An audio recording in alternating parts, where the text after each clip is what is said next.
Sometimes, in the quiet spaces between our heartbeats, we find ourselves carrying a heavy invisible sack filled with the stones of yesterday. We walk through life with our shoulders hunched, our eyes fixed on the dusty path behind us, wondering why the vibrant colors of the present seem so faded and gray. It is a natural human tendency to cling to what has shaped us, even if those shapes are jagged edges of pain, betrayal, or loss that continue to cut into our palms long after the initial blow was struck. We hold on to these memories because they feel like a part of our identity, a testament to what we have endured, yet in doing so, we inadvertently turn our backs on the very sunlight that is trying to warm our faces right now. Letting go is not about erasing the past or pretending that the wounds never existed, but rather about changing our relationship with those wounds so they no longer dictate the rhythm of our current steps. Imagine a vast, ancient forest where the trees have stood for centuries, witnessing the changing of seasons and the passage of countless travelers. Deep within this forest, there was once a young man who wandered for years, searching for a way to heal a broken heart that felt like a permanent weight in his chest. He carried a small, ornate wooden box with him everywhere he went, containing fragments of a letter from someone he had loved and lost. Every night, he would open the box, touch the fragile paper, and allow the old sorrow to wash over him like a cold tide. He believed that if he let go of the box, he would lose the only thing that connected him to the person he used to be. One afternoon, he came across an elderly wanderer sitting by a clear, bubbling spring, watching the fallen leaves dance on the surface of the water before being carried downstream. The young man sat down beside him and shared the burden of his grief, explaining how the weight of the box was making it impossible for him to climb the mountains or run through the meadows. The elder listened with eyes full of a soft, deep kindness that seemed to hold the entire world in a gentle embrace. Instead of offering grand philosophies, the elder pointed to a single leaf that had just fallen from an overhanging branch. The leaf was beautiful, tinged with gold and crimson, but it was dead. It landed on the water and for a moment, it swirled in a tiny eddy, caught against a rock. The elder whispered that if the leaf fought against the current to stay with the tree, it would eventually rot and wither away in the shadows, but by allowing the water to take it, the leaf became part of the journey of the entire river. Our past hurts are like those leaves caught in an eddy. We think that by circling them over and over, we are preserving something precious, but we are actually just staying stuck in a stagnant pool while the rest of life flows past us. The Buddha often spoke about the nature of attachment and how it creates a bridge between our minds and the suffering we experience. When we look at the stories of those who walked before us, we see that the most profound peace comes not from having a perfect life, but from the ability to release the grip on the things that are already gone. There is a beautiful account of a woman named Kisa Gautami, who was devastated by the loss of her child and searched desperately for a way to bring him back. Her journey led her to realize that loss is a universal thread woven into the fabric of every human life, and it was only when she stopped trying to reverse the irreversible that she found the strength to walk a path of true liberation. In our own lives, we often find ourselves acting like the person who keeps returning to an old, burned-down house, hoping to find a comfortable bed to sleep in. We sift through the ashes of old arguments, the debris of failed relationships, and the soot of missed opportunities, wondering why we feel so tired and suffocated. The art of letting go begins with a gentle acknowledgement that the house is no longer there. We can honor the memories of the time we spent within its walls, but we must also recognize that we cannot live in the ruins. Every time we replay a painful memory in our minds, we are effectively rebuilding the walls of that burned-down house, brick by heavy brick, and trapping ourselves inside once again. True healing happens when we learn to look at our scars without feeling the need to reopen the wounds. It is like looking at a map of a territory we once traveled through. The lines and markings tell a story of where we have been, the obstacles we faced, and the paths we chose, but the map is not the ground we are standing on today. You might have been hurt deeply by someone you trusted, or perhaps you are haunted by a mistake you made years ago that you cannot seem to forgive yourself for. These experiences are real, and the pain they caused is valid, but they do not have to be the ceiling of your potential. When you choose to let go, you are not saying that the past didn't matter, you are simply saying that your future matters more. There is a quiet joy that comes from realizing that we are not our history. We are the awareness that witnesses the history. Think about the sky for a moment. Clouds drift across it, some white and fluffy, others dark and heavy with storms. Lightning might crackle through the atmosphere, and thunder might shake the earth, but the sky itself remains vast, open, and untouched by the weather. Your true nature is like that sky. The traumas and hurts of the past are the storm clouds that passed through, but they did not stain the blue of your being. By letting go, you are essentially allowing the clouds to continue their journey across the horizon so that you can see the sun again. It takes a great deal of courage to be soft in a world that can sometimes feel very hard. We often build walls of resentment and bitterness around our hearts, thinking that these barriers will protect us from being hurt again. We carry our grudges like shields, but a shield is heavy, and after a while, our arms begin to ache. We become so focused on holding the shield up that we forget how to reach out and touch the beauty that is right in front of us. We forget how to embrace our friends, how to hold a cup of tea with both hands, and how to feel the texture of the present moment. The irony is that the very thing we think is protecting us is actually the thing that is keeping us isolated and exhausted. Consider the story of a merchant who lived during the time of the Buddha, a man who had built a massive fortune through hard work and clever trading. However, he was constantly plagued by the fear of losing what he had and the bitterness of a past business betrayal that had nearly ruined him. He spent his nights counting his coins and his days plotting how to stay ahead of his rivals. His heart was like a tightly closed fist. One day, while traveling through a village where the Buddha was staying, he saw a group of people sitting under a large banyan tree, their faces radiating a sense of calm that he had never known.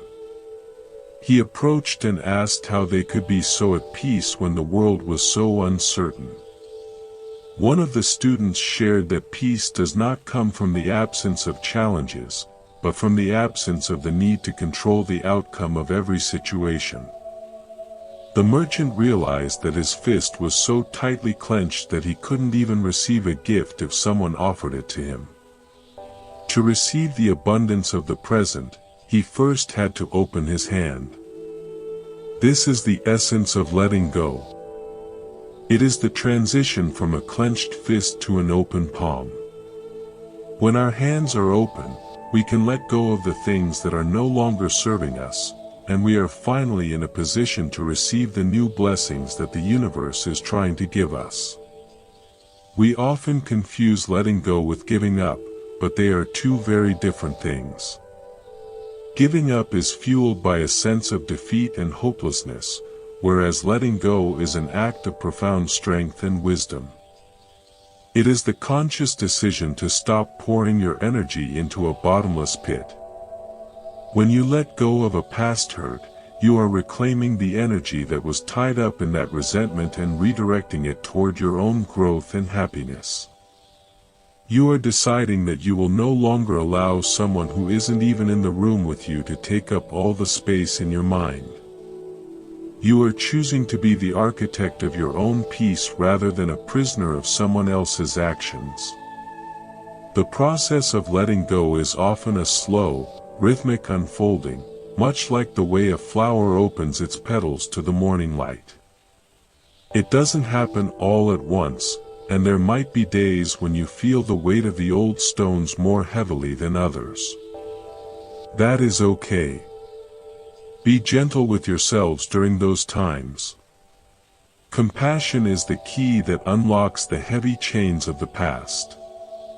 If you can look at your younger self, the one who was hurt or the one who made the mistake, with the same tenderness you would show a small child who has tripped and scraped their knee, you will find that the grip of the past begins to loosen.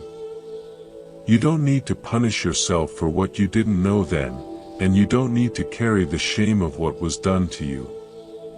Every breath we take is a perfect metaphor for this process. We inhale to nourish our bodies, but we cannot hold that breath forever. If we tried to keep the air inside, it would eventually become toxic and we would struggle. To live, we must exhale. We must release what we have taken in to make room for the next fresh breath. Life is a constant cycle of receiving and releasing. When we try to hold on to a moment, a person, or a feeling beyond its natural time, we disrupt that cycle and create suffering for ourselves. By practicing the art of the exhale in our emotional lives, we align ourselves with the natural flow of existence. Think of a river that flows through a valley. It encounters rocks, fallen trees, and sharp bends. If the water tried to stop and argue with every rock it hit, or if it tried to hold onto the bank of the river because it was afraid of what lay around the corner, the river would soon become a stagnant swamp. Instead, the water simply moves around the obstacles. It adapts, it flows, and it keeps moving toward the ocean. Your life is that river. The past hurts are the rocks in the streambed. They might create some ripples and turbulence, but they cannot stop the water unless the water chooses to stop itself. You have the power to keep flowing.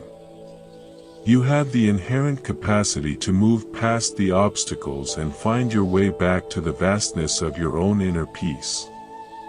There is a story about a traveler who was walking along a narrow mountain path when he slipped and began to fall.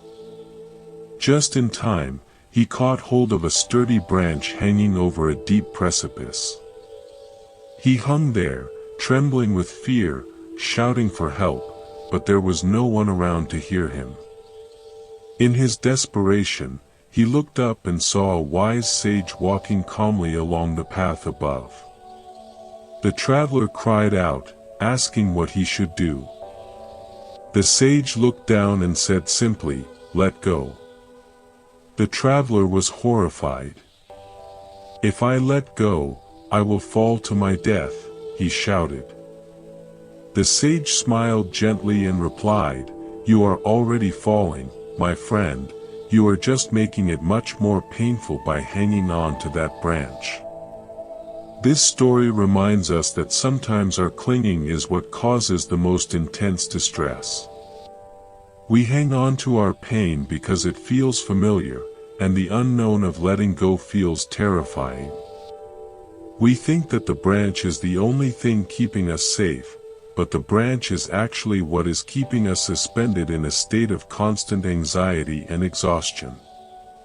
When we finally find the courage to let go, we often discover that the drop wasn't as deep as we feared, or better yet, we discover that we have wings we never knew existed. The moment of release is the moment of true flight.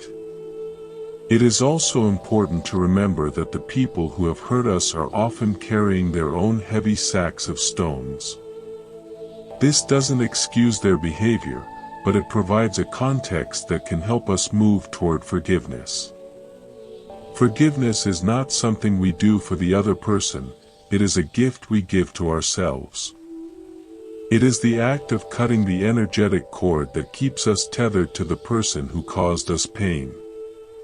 As long as you are angry and resentful, you are still connected to them. You are still giving them power over your emotional state. When you forgive, you are saying, I will no longer allow what you did to define my present moment. I am reclaiming my freedom. Imagine you are carrying a heavy suitcase through a beautiful park. The flowers are blooming, the birds are singing, and the sun is shining through the leaves of the trees. But you can't enjoy any of it because the suitcase is so heavy that it's bruising your hand and making your back ache. You are so focused on the struggle of carrying the weight that you don't even notice the beauty surrounding you. Now, imagine simply setting the suitcase down. You don't have to throw it away or hide it, you just set it down on the grass. Suddenly, your hands are light. Your posture straightens. You can take a deep, full breath. You can look around and see the colors of the flowers and hear the music of the birds. The suitcase is still there, but you are no longer defined by the act of carrying it.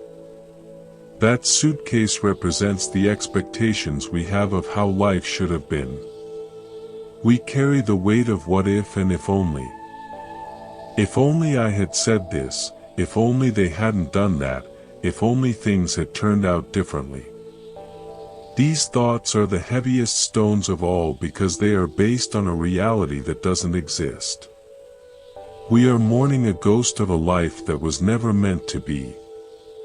The only reality we have is the one happening right now, in this very second. When we let go of the should-haves, we open ourselves up to the is. We start to see the possibilities that are present in our actual lives rather than getting lost in the shadows of a theoretical one. The Buddha taught that everything in the physical and mental world is impermanent. Change is the only constant. When we understand this deeply, we realize that trying to hold on to anything is like trying to catch the wind in a net. The hurt you felt yesterday is not the same as the hurt you feel today, and it will be different again tomorrow. By acknowledging the shifting nature of our emotions, we can stop taking them so personally.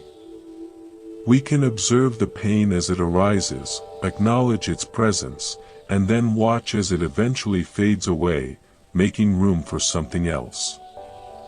We are the theater in which the play is performed, but we are not the characters and we are not the script.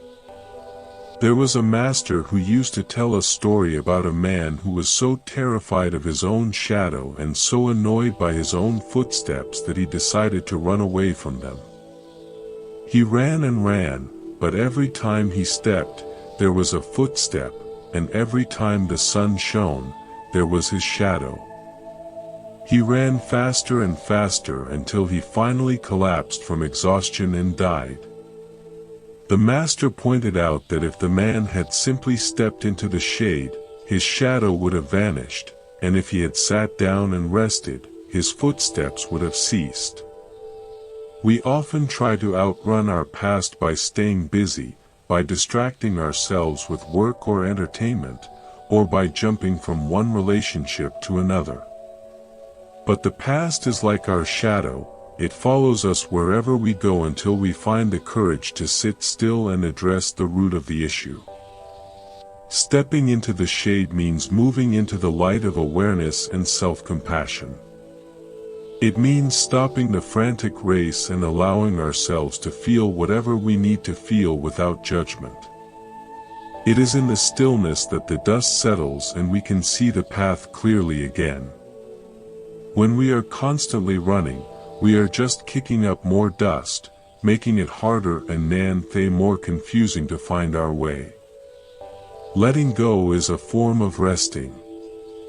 It is the ultimate act of self-care. It is giving yourself permission to stop being a warrior for a moment and simply be a human being who deserves peace and happiness. You might find that as you begin to let go, some people in your life might not understand. They might be used to the version of you that carries the suitcase, the version that is defined by old hurts and familiar patterns. That's okay too. You are not responsible for their understanding, you are only responsible for your own liberation. As you become lighter and more present, you will naturally attract people and experiences that resonate with your new vibration. You will find that your relationships become deeper and more authentic because they are no longer built on the shaky foundation of shared grievances or past traumas. In the ancient scriptures, there is a story of a group of monks who were traveling through a dense jungle. They came across a wide river with a strong current, and there were no bridges or boats. They decided to gather wood and vines to build a raft, and with a lot of effort, they managed to cross the river safely. Once they reached the other side, they looked at the raft they had built with so much care.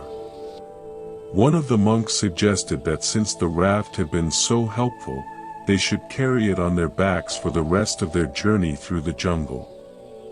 But the eldest monk smiled and said, "No, the raft served its purpose for the crossing, but if we carry it now, it will only hinder our progress through the trees.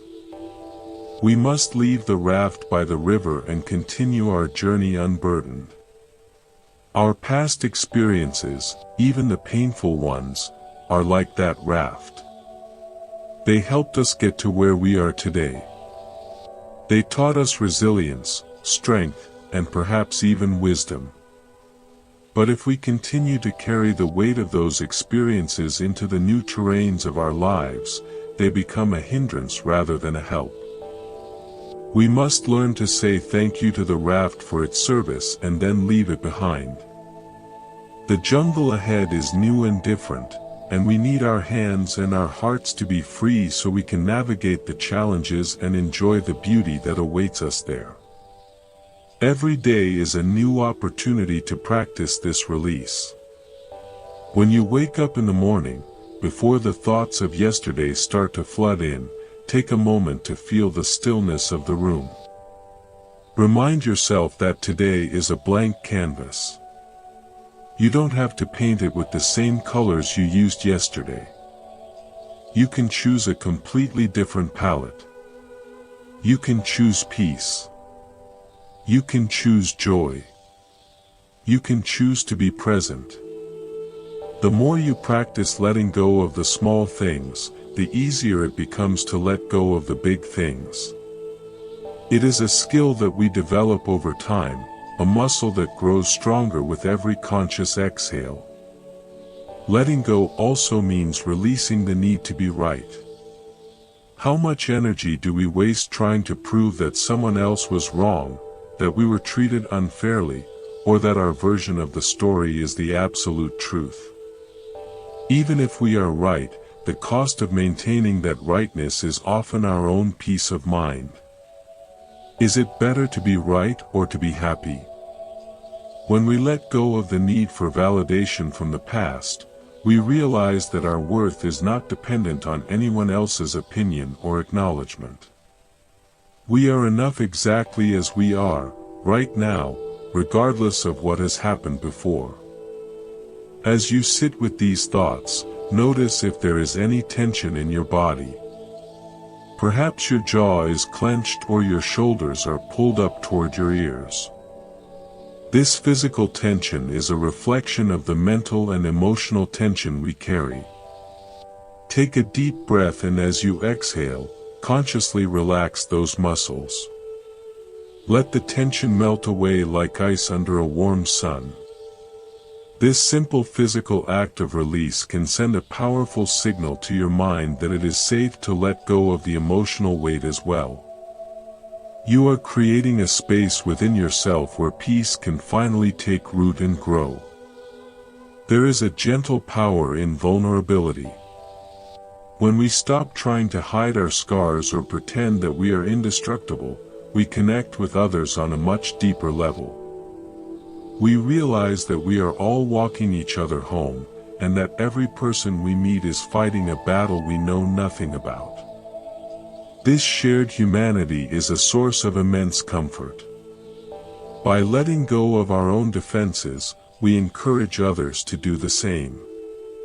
We create a ripple effect of healing and compassion that extends far beyond our own lives. Your journey of letting go is not just for you, it is a contribution to the collective peace of the world. Think about the seasons once more. The trees don't hold on to their leaves in the autumn out of fear of the winter. They let them go with a grace that is breathtaking to behold. They know that the winter is a time of rest and that the spring will bring new growth. They trust the process of life. We can learn so much from the natural world if we just take the time to observe. We can learn to trust that even when we feel bare and vulnerable, there is a deep, inner life that is being nurtured and prepared for a new season of blooming. You are in a process of becoming, and letting go is a necessary part of that transformation. Imagine a small bird sitting on a branch. The bird isn't afraid of the branch breaking because its trust is not in the branch, but in its own wings. When we let go of the past, we are shifting our trust from the external circumstances of our lives to our own inner resilience. We are realizing that no matter what happens, we have the capacity to handle it. We have the strength to begin again, the wisdom to learn, and the heart to love. This inner confidence is the true foundation of peace. It is a peace that the world cannot give, and therefore, a peace that the world cannot take away. Sometimes, the most important thing we can let go of is our image of how we think our lives should look at this stage.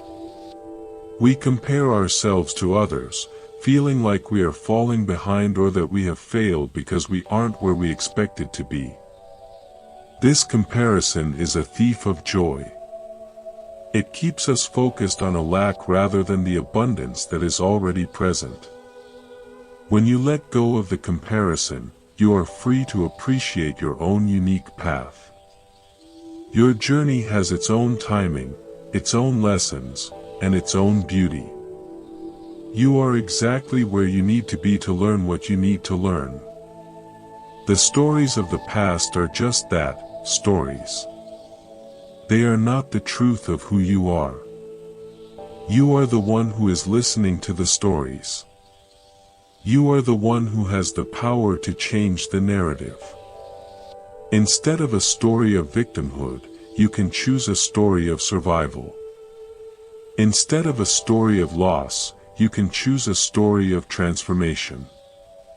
By changing the way you talk about your past, you change the way the past feels in your body. You take the power back. You become the narrator of your own life rather than a character who is being pushed around by the plot. Every moment of our lives is a doorway to the present. We just have to be willing to walk through it. But we can't walk through the door if we are busy looking through the rearview mirror. We have to turn our gaze forward. We have to be willing to see the beauty of the person who is standing right in front of us, the taste of the food we are eating, and the feeling of the ground beneath our feet. These are the things that are real. These are the things that can actually provide us with nourishment and joy. The past is a shadow, but the present is the substance. Think of a musician playing a beautiful piece of music. If the musician held on to the first note and refused to let it go, there would be no melody. The beauty of the music comes from the fact that each note is played, experienced, and then released to make room for the next one. Our lives are a symphony, and we must allow the notes to flow. Some notes are high and bright, some are low and somber, but they are all part of the music. By trying to hold on to one particular note, we create a discord that ruins the entire performance.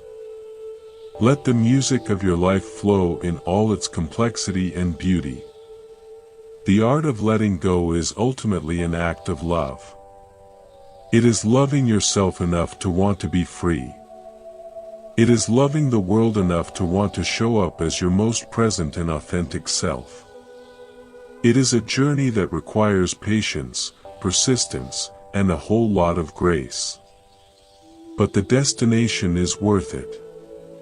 The destination is a life lived with an open heart, a clear mind, and a spirit that is as light as a feather.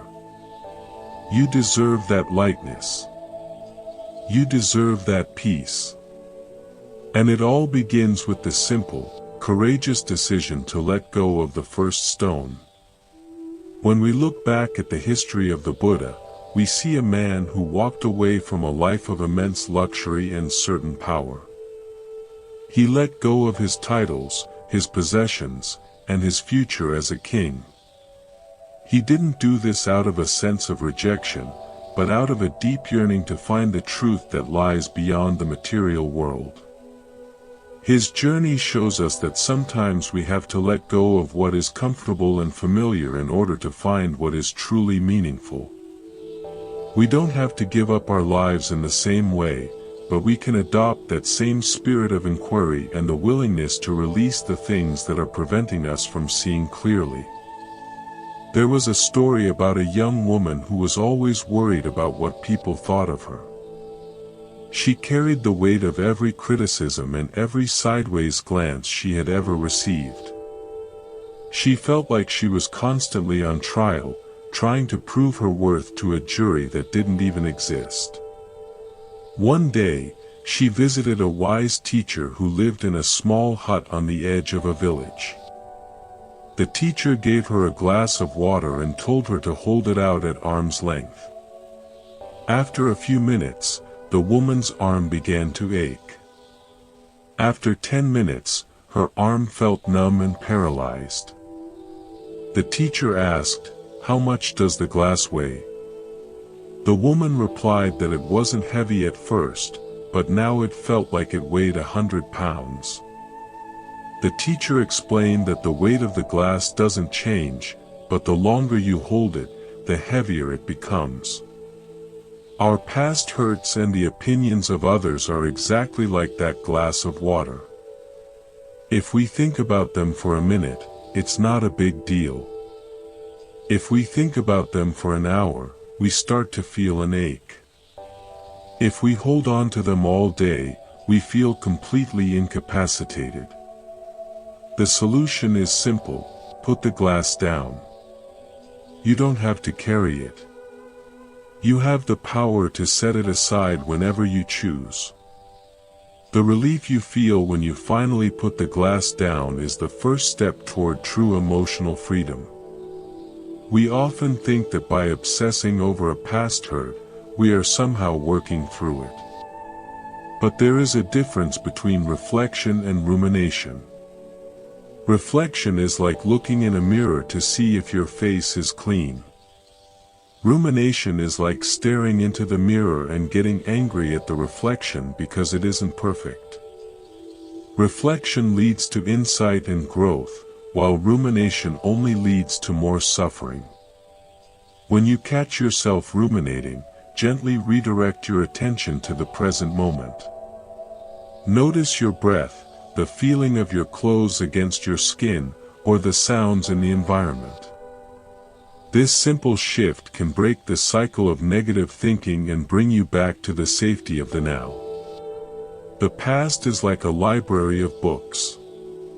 You can go there to learn, to find inspiration, or to understand how you became the person you are today. But you wouldn't want to live in the library. It's dusty, the air is stagnant, and the stories are all finished. Life is happening outside the library walls, in the fresh air and the sunshine.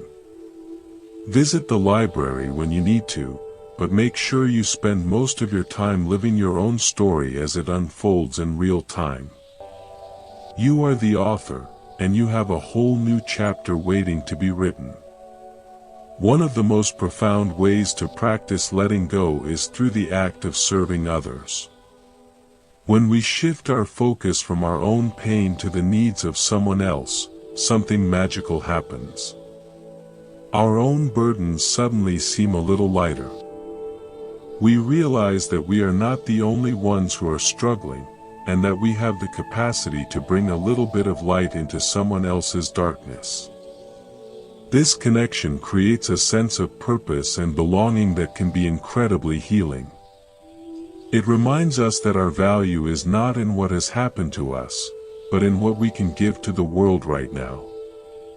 Think of the ocean.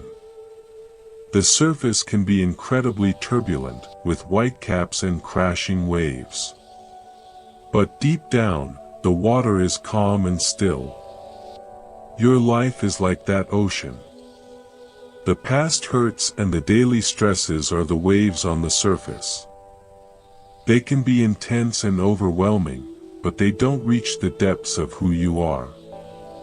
By cultivating a practice of stillness and mindfulness, you can learn to drop down below the surface and connect with that deep, unchanging peace. The waves will still be there, but they won't be able to shake you in the same way. You will be anchored in your own inner stillness.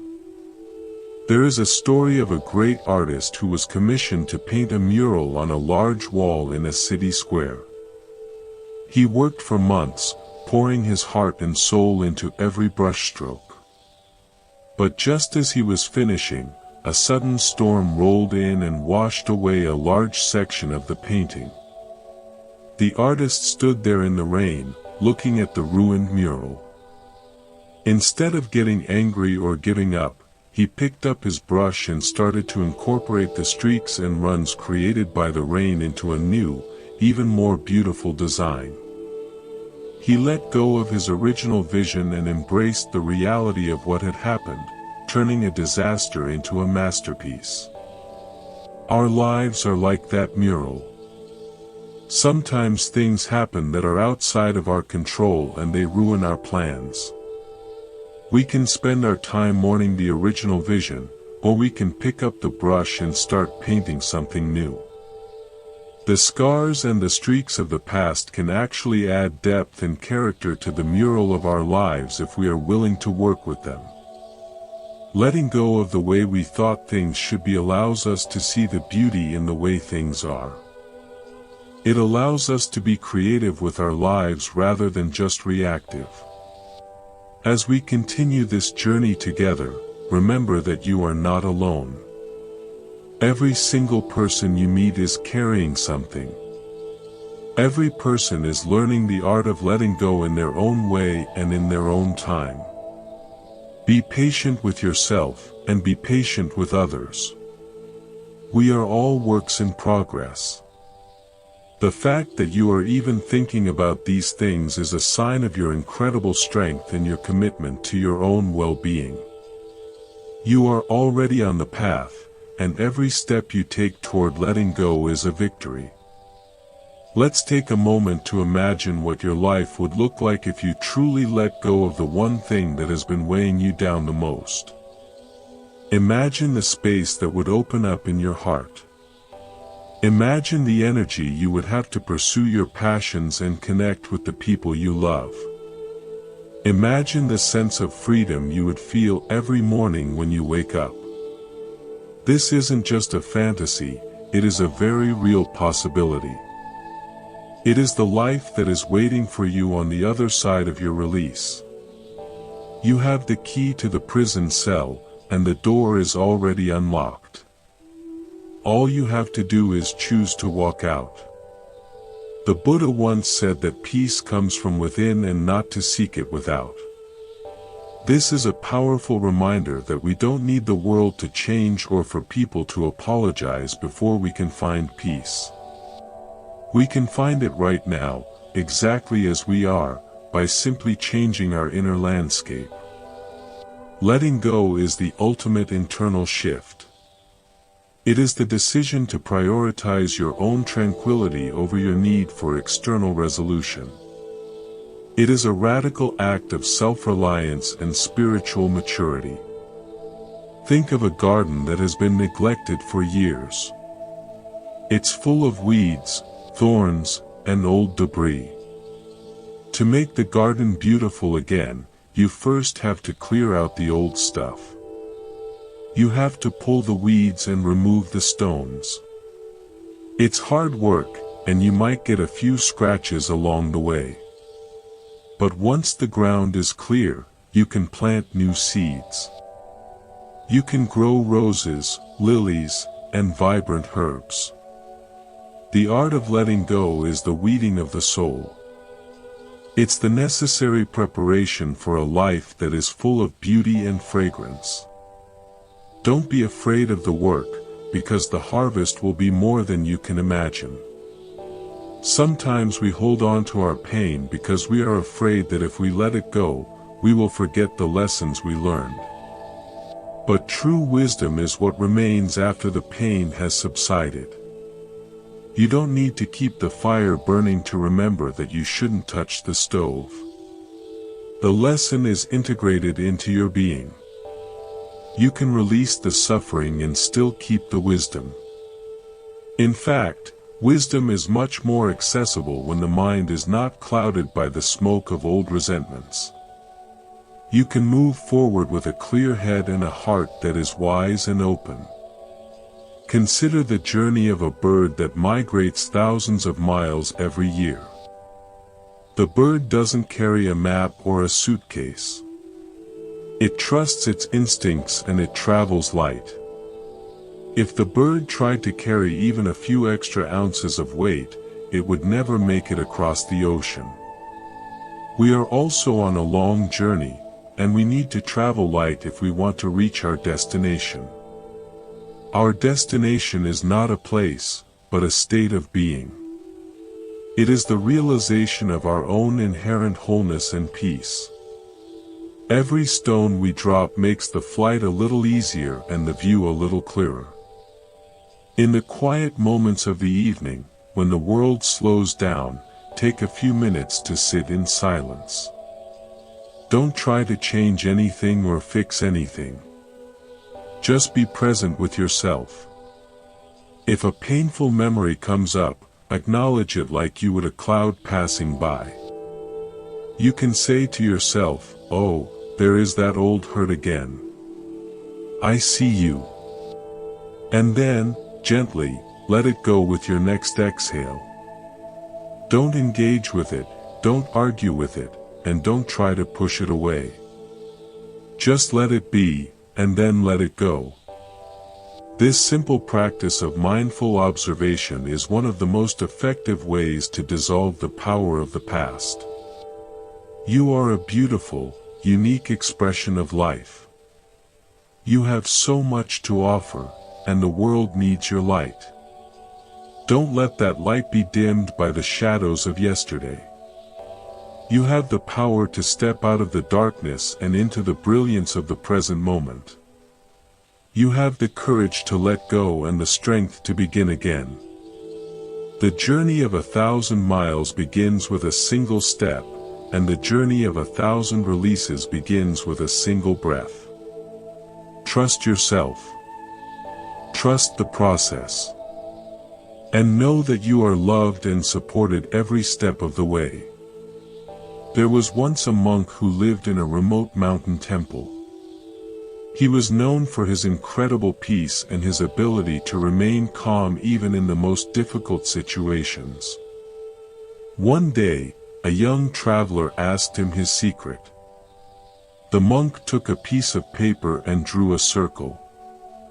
He told the traveler that most people live their lives inside the circle of their past experiences. They think that everything inside the circle is who they are. But the truth is, you are the one who drew the circle. You are much bigger than anything that can be contained within it. When you realize this, the walls of the circle simply disappear, and you are free to wander the entire universe. We are so much more than our traumas, our failures, or our losses. We are the infinite potential of the present moment. We are the laughter of a child, the warmth of the sun, and the silence of the stars. When we let go of our small, limited stories, we open ourselves up to the vastness of our true nature. We realize that we have always been free, we just forgot how to see it. Letting go is the process of remembering our own freedom. It is coming home to ourselves. Think of the way a child plays. They are completely absorbed in the present moment. If they fall down and cry, they do it fully. But a few minutes later, they are laughing and playing again.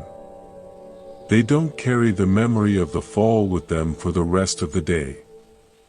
They have a natural ability to let go and move back into joy. We all had that ability once, and we can reclaim it. It's still there, buried under the layers of adult worries and past hurts. By practicing the art of letting go, we are tapping into that primal, joyful part of ourselves that knows how to live fully and without reservation. As the sun sets and the day comes to a close, let's offer up a small prayer of gratitude for the journey we are on. Gratitude is the perfect antidote to resentment. When we focus on the things we are thankful for, there is less room in our hearts for the things we are bitter about. Even in the midst of pain, there is always something to be grateful for. The air in our lungs, the beauty of a sunset, or the kindness of a stranger. These are the small threads of light that can lead us out of the darkness. The art of letting go is not a destination, but a way of traveling. It is a continuous practice of opening our hearts and minds to the ever-changing flow of life.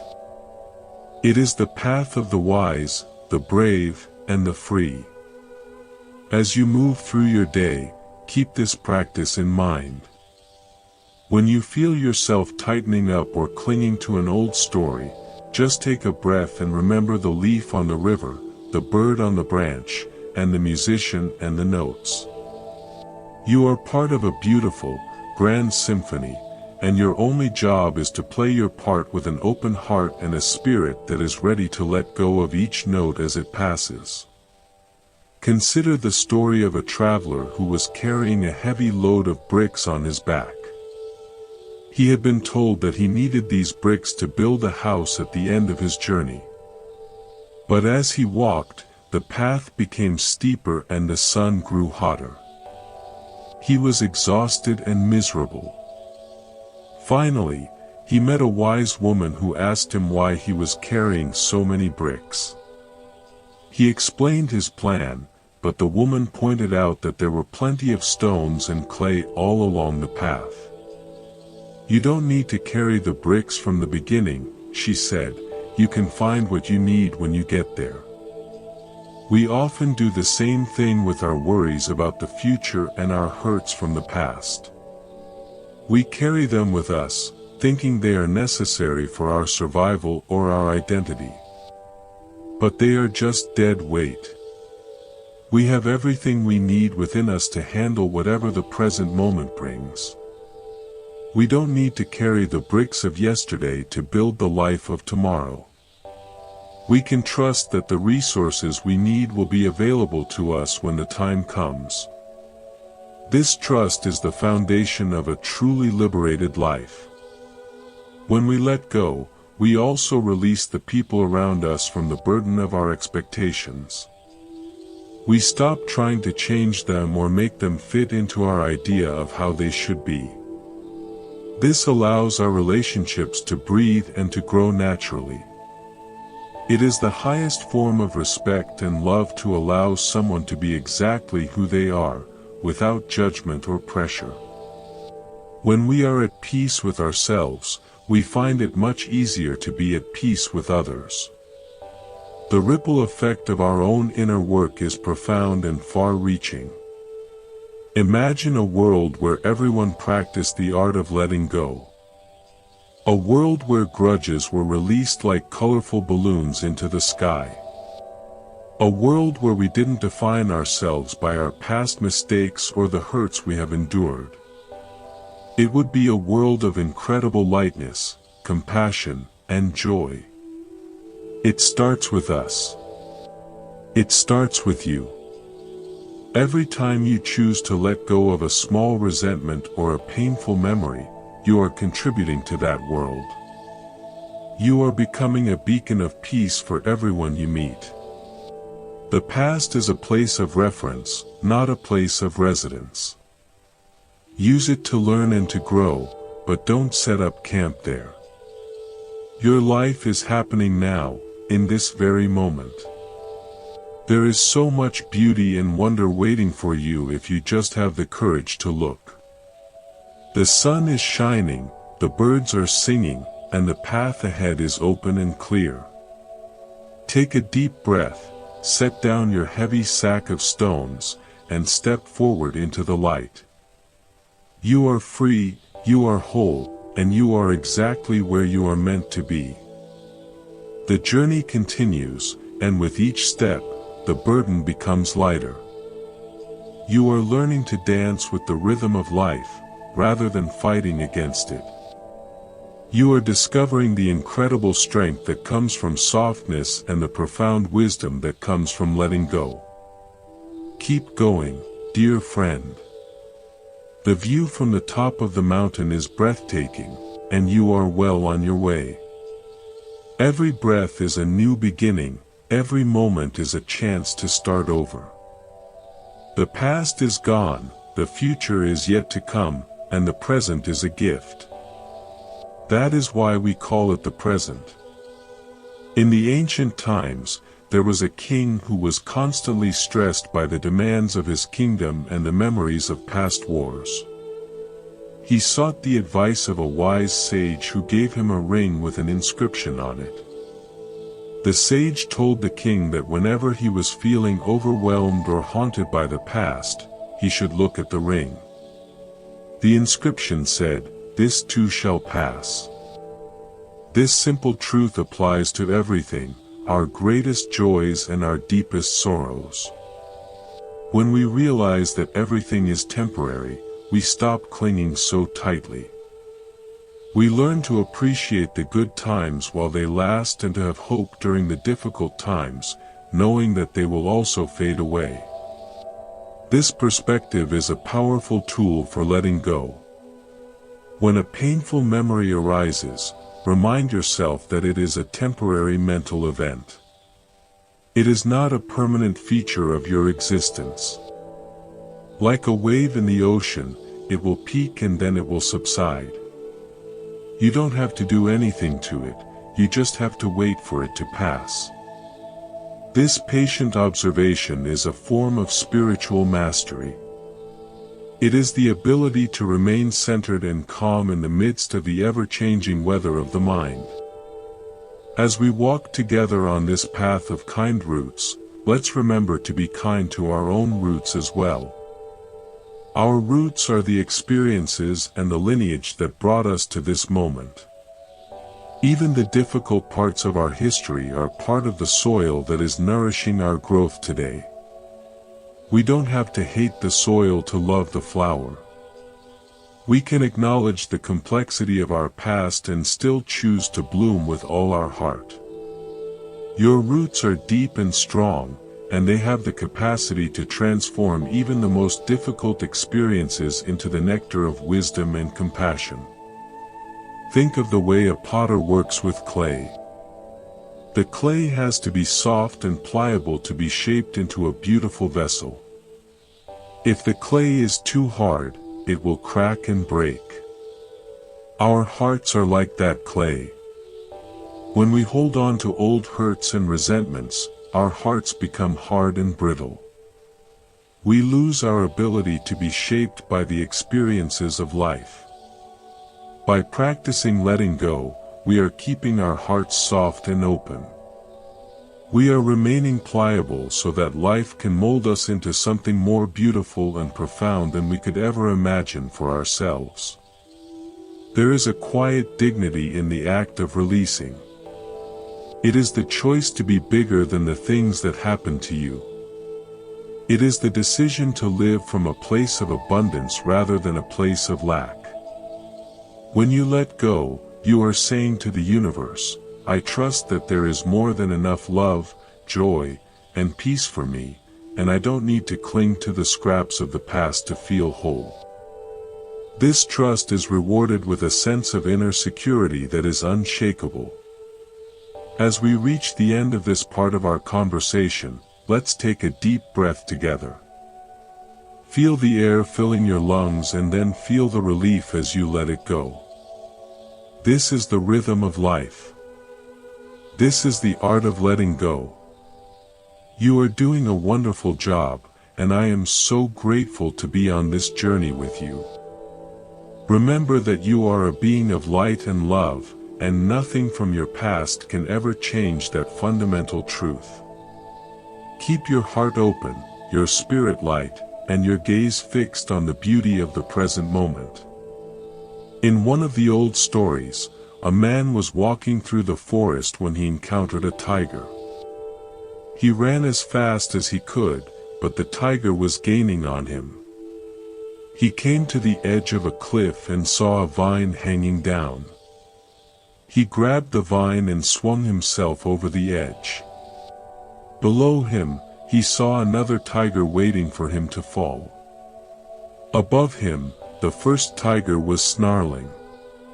Two mice, one white and one black, began to gnaw on the vine he was clinging to. At that moment, he saw a beautiful, ripe strawberry growing on the side of the cliff. He reached out, picked the strawberry, and ate it. It was the most delicious thing he had ever tasted. This story is a powerful reminder of the importance of the present moment. Even when we are caught between the tigers of the past and the future, even when the vine of our life is being gnawed away by the passage of time, there is always a strawberry to be enjoyed. There is always a moment of beauty, a moment of sweetness, a moment of grace. If the man had been too busy worrying about the tigers or the mice, he would have missed the strawberry.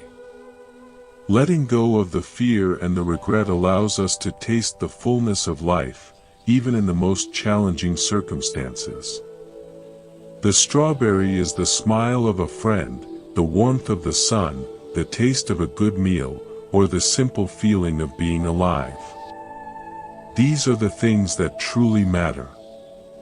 These are the things that make life worth living.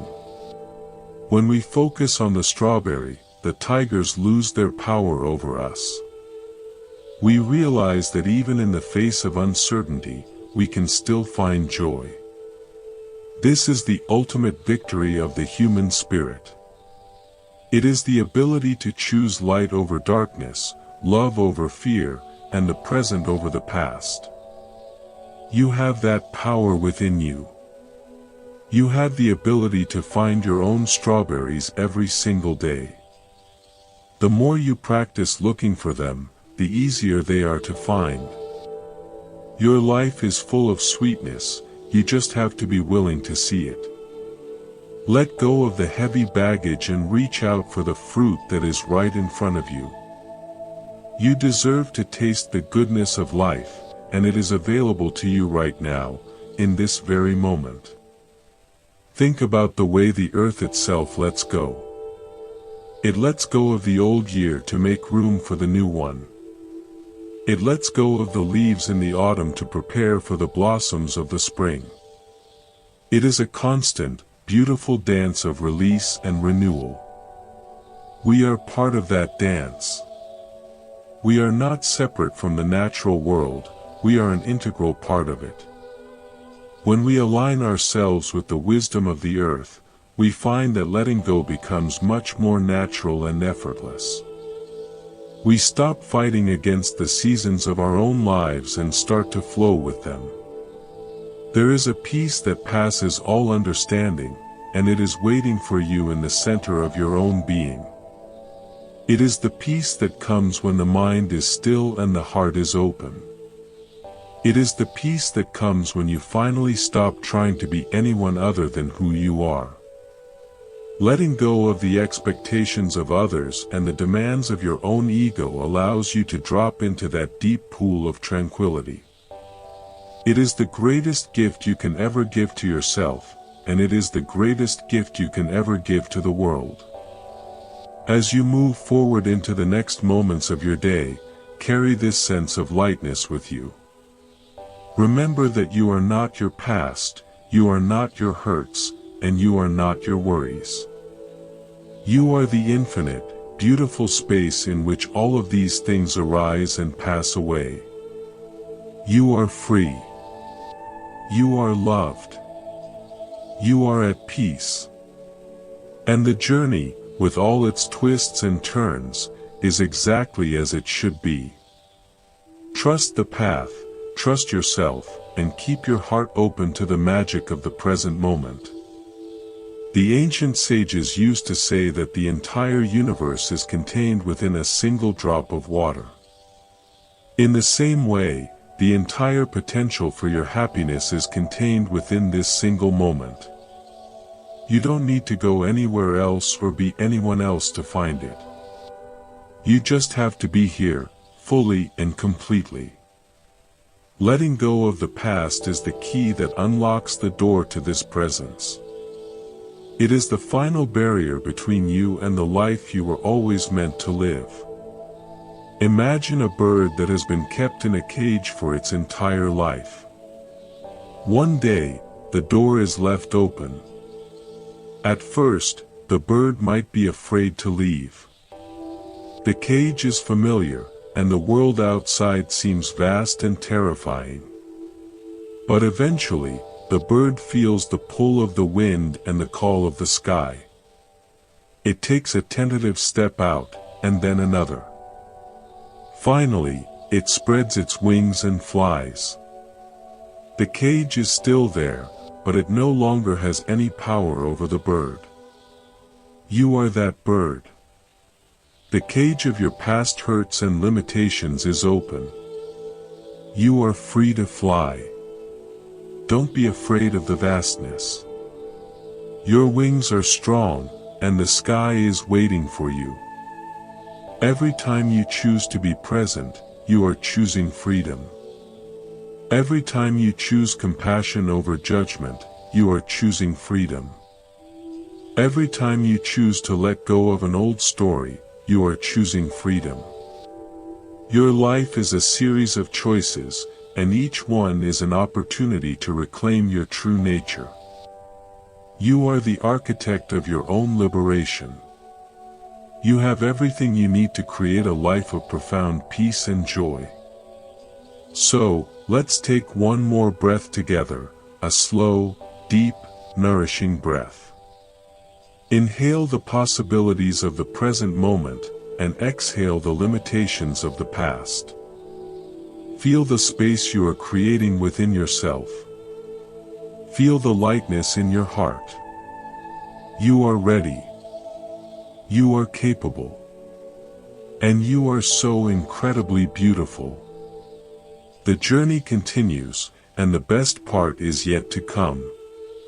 Keep walking, keep breathing, and keep letting go. The sun is rising, and a new day is dawning in your soul. The river of existence does not ask for permission to change, it simply moves, carrying away the silt of our old identities and depositing us on fresh shores every single morning. We often think that we are the same person who went to sleep last night, but in reality, we are a collection of shifting cells and flowing thoughts, as new as the dew on a blade of grass. When we cling to the image of who we were when we were mistreated or when we failed, we are trying to stop a waterfall with our bare hands. It is an exhausting endeavor that only leaves us wet and tired, while the water continues its inevitable descent regardless of our struggle. There is a profound relief in admitting that we do not have to be the person who suffered that specific pain anymore, that the version of us who lived through that trauma has already completed their part of the story, and we are the ones who get to carry the torch forward into a different light. Consider the life of a master weaver who lived in a quiet valley during the Buddha's time, a man whose hands were calloused from years of working the loom. He had spent his youth creating a magnificent tapestry that told the story of his family's pride and his own ambitions, but a sudden fire in the village consumed his workshop, leaving nothing but gray ash and the smell of smoke. For a long time, he sat by the blackened remains of his loom, staring at the void where his masterpiece once hung. He felt that his purpose had been erased by the flames, and his heart became as cold and dry as the charcoal beneath his feet. He was mourning not just the silk and the thread, but the version of himself that was successful and admired. One morning, as he watched a spider patiently spinning a new web across the charred beams of his doorway, he noticed how the spider did not pause to weep for the web that the wind had destroyed the night before. The spider simply drew from the silk within itself and began again, anchored to the present moment. The weaver realized that the fire had taken his past work, but it could not take his ability to weave. His skill was not in the tapestry, but in his fingers and his heart. He began to gather local grasses and wild fibers, creating something entirely new, something humbler yet more resilient than before. This is the essence of starting over. It is the recognition that while the external forms of our lives may burn away, the internal capacity for creation and peace remains untouched. When we are stuck in the past, we are like a musician who stops playing in the middle of a concert because they hit a wrong note 3 minutes ago. The rest of the orchestra is moving forward, the audience is waiting for the next melody, but the musician is still frozen, replaying that one discordant sound in their mind. The beauty of the symphony depends on the musician's willingness to let that note go and focus entirely on the one they are playing right now. The universe is playing a grand, cosmic symphony through you, and every breath is a new note. If you are still listening to the echo of a past mistake, you are missing the harmony of the present. The Buddha once sat with a group of people who were troubled by the injustice they had faced from their neighbors. They wanted to know how to find justice, how to make things right. He spoke to them not of revenge or legalities, but of the arrow of the second strike. He explained that when someone hurts us, it is like being hit by an arrow. That is the first strike, and it is painful. However, when we spend our days and nights thinking about how much it hurt, who did it to us, and why they were so cruel, we are essentially hitting ourselves with a second arrow, then a third, and a fourth. The original wound may have been caused by another, but the ongoing agony is something we are doing to ourselves. Letting go is the act of refusing to shoot those extra arrows into our own hearts. It takes a special kind of awareness to realize when we are the ones holding the bow. We often justify our suffering by saying that we are just being realistic or that we are honoring the truth of what happened. But the truth of what happened is a static fact, while the suffering we feel is a living process. You can acknowledge the fact without fueling the process. It is possible to say, yes, that was a terrible thing that occurred, and then choose to focus your attention on the feeling of the cool breeze on your skin or the warmth of the sun on your hair. This is not denial, it is the ultimate form of self-mastery. You are deciding which parts of your internal landscape deserve your limited energy. Think of your mind as a garden that has a limited amount of water. If you spend all your water on the weeds of resentment and the thorns of past grievances, there will be nothing left for the flowers of joy and the herbs of peace to grow. The weeds are very good at pretending they belong there. They wrap themselves around the stems of your potential and try to choke the life out of your dreams. But you are the gardener. You have the power to stop watering the weeds. You don't even have to fight them or pull them out with violence, you just have to stop giving them your attention. Eventually, without the nourishment of your constant thoughts, they will wither away, making room for a different kind of life to flourish. There is a story of an ancient king who was so obsessed with a past defeat that he ordered his servants to remind him of it every hour of every day. He thought this would keep him sharp and prevent it from happening again.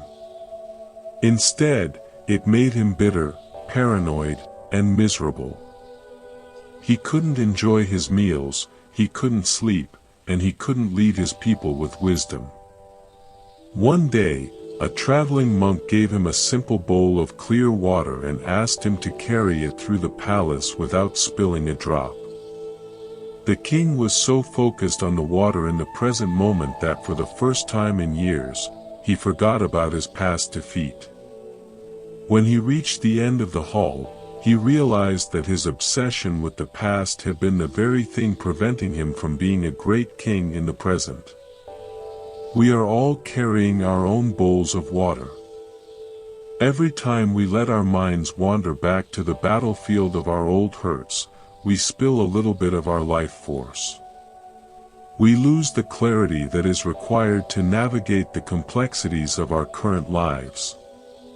By training ourselves to return to the simplicity of the now, we are preserving our energy for the things that truly matter.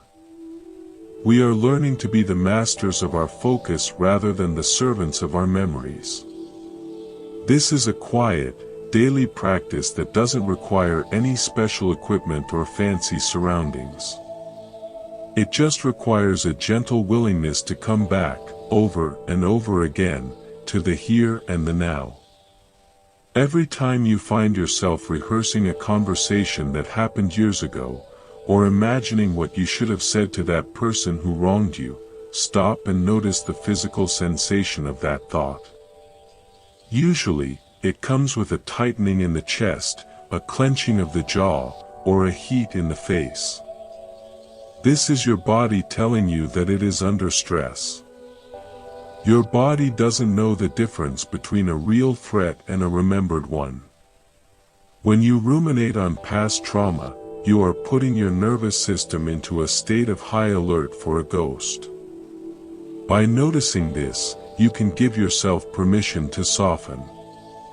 You can tell your body, "Thank you for trying to protect me, but we are safe now. That person is not here. That moment is gone. We can relax." This softening is where true power lies. We often equate toughness with being rigid and unyielding, but the most resilient things in nature are the ones that can bend. The willow tree survives the storm by swaying with the wind, while the stiff oak tree snaps under the pressure. Your ability to let go of the past is your ability to bend with the changing winds of life. It is your flexibility that will keep you from breaking. When you allow your heart to be soft, you are not being weak, you are being profoundly strong. You are allowing yourself to be transformed by life rather than being crushed by it.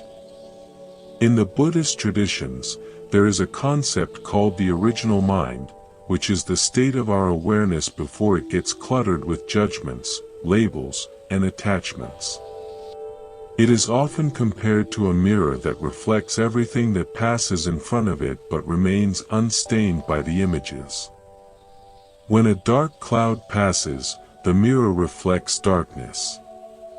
When a bright flower passes, it reflects beauty. But the mirror itself is neither dark nor beautiful, it is just clear. Your original mind is that mirror. The past traumas are just images that have passed in front of you.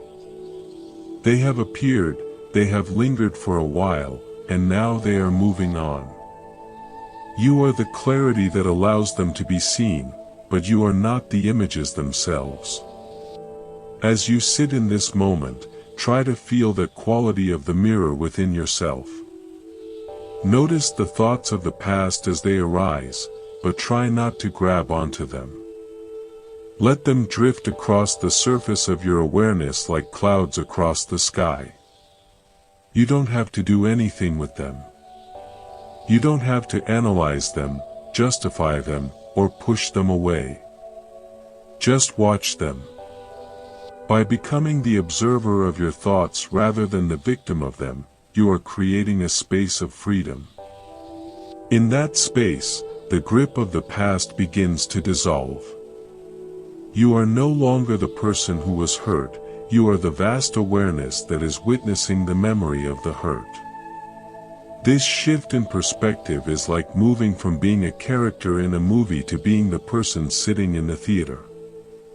The character on the screen might be going through all sorts of trials and tribulations, but the person in the seat is safe and sound. When we identify too strongly with our personal history, we are stuck on the screen, feeling every blow and shedding every tear. When we step back into the seat of the observer, we can see the drama for what it is, a story that is being told. We can appreciate the depth of the experience without being destroyed by it. We can find a sense of peace that remains constant regardless of what is happening in the plot of our lives. There was a student who once asked his teacher why it was so hard to let go of someone who had caused so much pain. The teacher took the student to a garden and pointed to a rose bush with beautiful red flowers and sharp thorns. He asked the student to grab the stem of the rose as tightly as he could. The student hesitated, knowing the thorns would cut him. The teacher said, "You see, the thorns are only a problem if you try to hold on to the stem. If you just look at the rose and enjoy its beauty, the thorns cannot hurt you." Our past hurts are the thorns. We are the ones who are reaching out and grabbing them, holding on to them tightly as if they were the only thing we had. We are hurting ourselves by our own grip. Letting go of a person or a situation doesn't mean you have to like what happened or condone their behavior. It simply means you are letting go of the stem. You are deciding that your hands have bled enough. You are choosing to walk away from the thorns and find a place where you can heal. This is an act of immense self-respect. It is the realization that you deserve to live a life that is not defined by the pain someone else inflicted on you. You are reclaiming your right to be happy, to be whole, and to be free. Often, our attachment to the past is fueled by a desire for closure. We want an apology, an explanation, or a sense of cosmic justice. We feel that if we just hold on long enough, we will eventually get the resolution we need. But true closure doesn't come from the outside. It doesn't come from someone else admitting they were wrong or finally understanding the pain they caused. True closure is an internal decision. It is the moment you decide that you no longer need the other person to change for you to be okay. It is the moment you realize that your peace is your own responsibility and that you have the power to grant yourself the closure you've been seeking. Think of a bird that is trying to fly with a heavy stone tied to its leg. The bird can flap its wings as hard as it wants, but it will never reach the high branches or soar above the clouds as long as it is tethered to that weight. The stone is the expectation that the past should have been different. The stone is the demand for an apology that will never come. The stone is the hope that the person who hurt you will eventually become the person you wanted them to be. When you untie that string, you aren't changing the stone, you are changing your relationship to it. You are leaving the stone on the ground and choosing the sky instead. The Buddha spoke frequently about the importance of being our own island, our own refuge. This means finding a source of stability within ourselves that is not dependent on external circumstances or the actions of others. When we are looking for peace in the past, we are looking in a graveyard. There is nothing there but echoes and shadows. The only place where life and peace truly exist is in the present moment.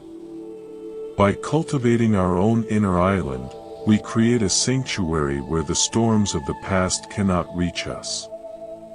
We become the master of our own emotional climate. This inner island is built through small, consistent acts of presence. It is built every time you choose to focus on your breathing instead of an old argument.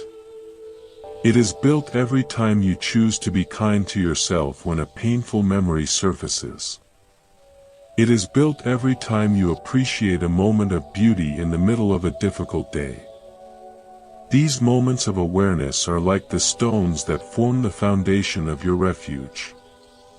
Over time, they create a solid ground where you can stand firmly, regardless of what is happening around you. You are no longer at the mercy of the waves of memory, you are the steady ground beneath them. Imagine you are walking through a beautiful art gallery, and you come across a painting that depicts a scene of great sadness. You might stand there for a while, feeling the emotion of the piece, and perhaps even being moved to tears. But you wouldn't stay in front of that painting for the rest of your life. You would eventually move on to the next one, which might be a vibrant landscape or a joyful portrait. Our lives are the entire gallery, not just that one sad painting. When we get stuck in the past, we are standing in front of the same dark canvas, refusing to see the hundreds of other beautiful works of art that are filling the rooms ahead. It is okay to acknowledge the sadness of that one painting. It is part of the collection of your life. But don't let it be the only thing you see. Have the curiosity to walk into the next room. Have the courage to see what else life has to offer. You might find that the further you move into the gallery, the more you appreciate the entire journey, including the dark pieces. They provide the contrast that makes the light ones shine even brighter. Your history is a complex masterpiece, and every part of it, even the parts that hurt, is an essential thread in the tapestry of who you are becoming. The process of letting go is also about releasing the stories we tell about ourselves. We often adopt labels based on our past experiences. I am a victim, I am a failure, I am unlovable, I am broken. These labels are like heavy coats that we wear even in the heat of summer. They are uncomfortable and they restrict our movement. But we have become so used to wearing them that we forget we can take them off. You are not a victim, you are someone who experienced a difficult situation. You are not a failure, you are someone who had an outcome that didn't go as planned. You are not broken, you are someone who is in the process of healing. By changing the language we use, we change the way we experience ourselves. We move from a fixed identity to a fluid process. When you drop the labels, you find that there is a vast, open space beneath them. You are not the labels, you are the person who is experiencing the life that those labels are trying to describe. In that open space, you can breathe. You can move. You can change. You are no longer defined by what happened to you, you are defined by how you choose to respond to it right now. You are the protagonist of your own life, and you have the power to rewrite the script at any time. There is a beautiful account of a young monk who was struggling with intense anger toward a fellow monk who had treated him unfairly. He went to his teacher, hoping for a way to get revenge or at least for the teacher to punish the other monk. The teacher didn't say anything, he just took the young monk for a walk by a pond. He threw a large stone into the middle of the water and asked the monk to describe what happened. The monk said the stone caused ripples that spread across the entire pond, disturbing the reflection of the trees and the sky. The teacher waited until the water became still again and the reflection returned. He said, "Your anger is the stone. The other monk's action was just a moment, but your reaction is what is keeping the water from being clear." The young monk realized that every time he replayed the injustice in his mind, he was throwing another stone into his own pond. He was the one who was disturbing his own peace. The other monk had moved on, but the student was still caught in the ripples. To find his peace again, he didn't need the other monk to apologize, he just needed to stop throwing stones. He needed to allow the water to become still on its own. This is the power of non-reaction. It is the ability to witness the events of life without allowing them to shatter your internal equilibrium. When we practice non-reaction, we are not becoming indifferent or cold. We are becoming deeply centered. We are developing a level of emotional maturity that allows us to handle the ups and downs of life with grace and dignity. We are learning to respond rather than to react. A reaction is an automatic, unconscious habitual pattern triggered by the past. A response is a conscious, intentional action chosen in the present. By letting go of our habitual reactions, we are claiming our freedom to respond to life in a way that is aligned with our highest values. This journey of letting go is also about learning to trust the timing of our lives. We often feel that we should have healed by now, or that we shouldn't still be feeling the effects of something that happened years ago. This self-judgment is just another way of clinging to the past. It is an attachment to an idealized version of our healing process. The truth is that healing is not a linear path. It is a spiral. Sometimes we feel like we are back at the beginning, but we are actually seeing the same issue from a higher level of awareness. Trust the process. Trust your own heart's ability to heal at its own pace. Think of a wound on your body. You can't force it to heal faster by picking at it or by getting angry at it. All you can do is keep it clean, protect it from further injury, and provide it with the nourishment it needs. Your emotional wounds are the same. Keep them clean by being honest about your feelings. Protect them by setting healthy boundaries with the people who hurt you. Nourish them with self-compassion, patience, and kindness. If you provide the right environment, the healing will happen on its own, according to its own natural timeline. The art of letting go is the art of cooperating with life. It is the decision to stop fighting against the current and to start swimming with it. When we fight against our past, we are fighting against reality, and reality always wins. When we accept our past, not as something we like, but as something that happened, we are grounding ourselves in the truth.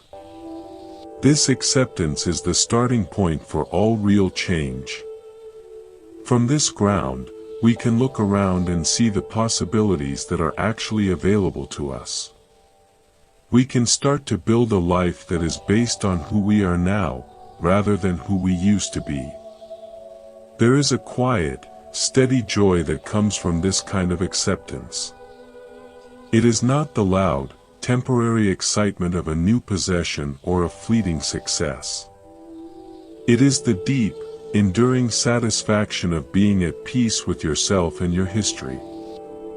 It is the feeling of coming home to a house that is finally quiet and clean. You can sit in that house and look out the window at the world, knowing that you are safe and that you belong. You can watch the seasons change, the sun rise and set, and the people come and go, with a heart that is full and at rest. In the stories of the Buddha, we often hear about people who were transformed in a single moment by a few simple words of wisdom. This is because they were already ripe for change. They had reached a point where the weight of their suffering was so great that they were finally willing to let it go. They were ready to drop the heavy sack of stones and walk into the light. You are reading these words right now because you are also ready. You have reached a point in your journey where you are willing to consider a different way of living. You are ready to explore the possibility of a life that is not defined by your past. This readiness is a precious thing. It is the spark that can ignite a whole new way of being. Don't let it fade away. Nurture it with your attention and your intention. Remind yourself every day that you are free to let go. Remind yourself that you deserve peace. Remind yourself that the present moment is a gift that is always available to you. The more you focus on these truths, the more they will become your lived reality. You are not just learning about letting go, you are becoming the embodiment of release. As you go about your day, notice the small opportunities to practice. When you are stuck in traffic, let go of the frustration. When someone is rude to you, let go of the need to be rude back. When you make a small mistake, let go of the self-criticism. Each of these small releases is a victory. Each one is a step toward the ultimate freedom of letting go of your entire history of pain. You are building a new habit, a habit of peace. And like any habit, it gets easier and more natural the more you do it. Think of the way a musician tunes their instrument before a performance. They don't just do it once and forget about it. They have to constantly check the pitch and make small adjustments to ensure the music stays beautiful. Your mind and your heart are your instruments. They need constant tuning. The practice of letting go is the way you tune yourself to the frequency of the present moment. It is the way you ensure that the music of your life is clear, harmonious, and full of soul. There is no one else in the world who can do this work for you. No one can reach inside your mind and untie the knots of your past.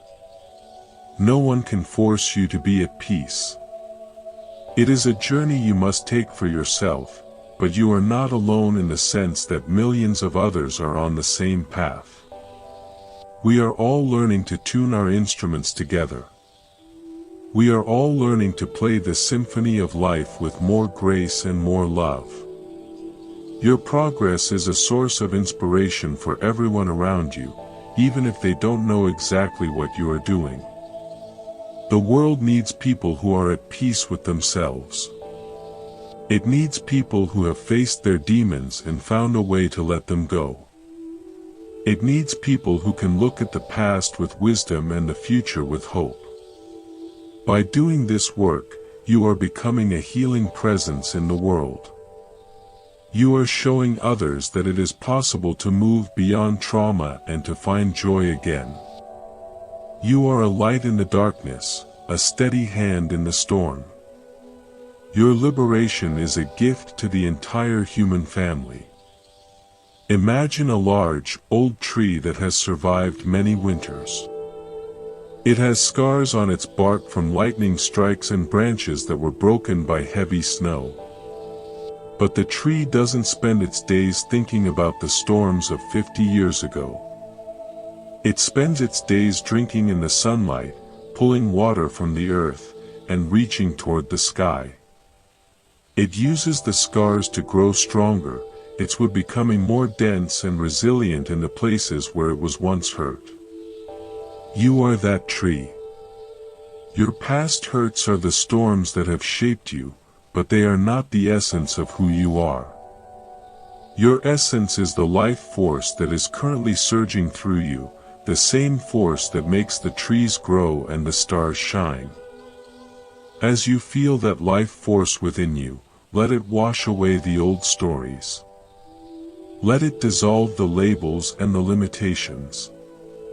Let it carry you into the vast, open sea of the present. There is so much room here.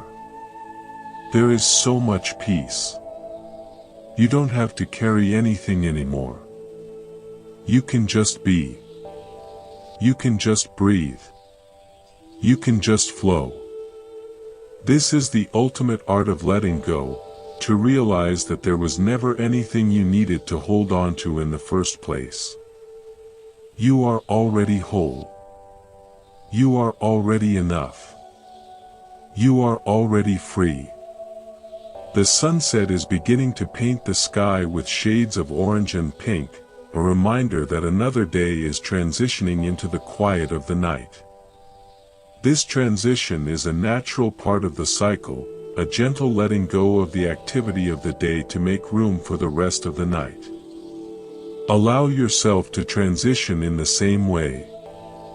Let go of the efforts, the worries, and the words. Let yourself sink into the stillness of your own being.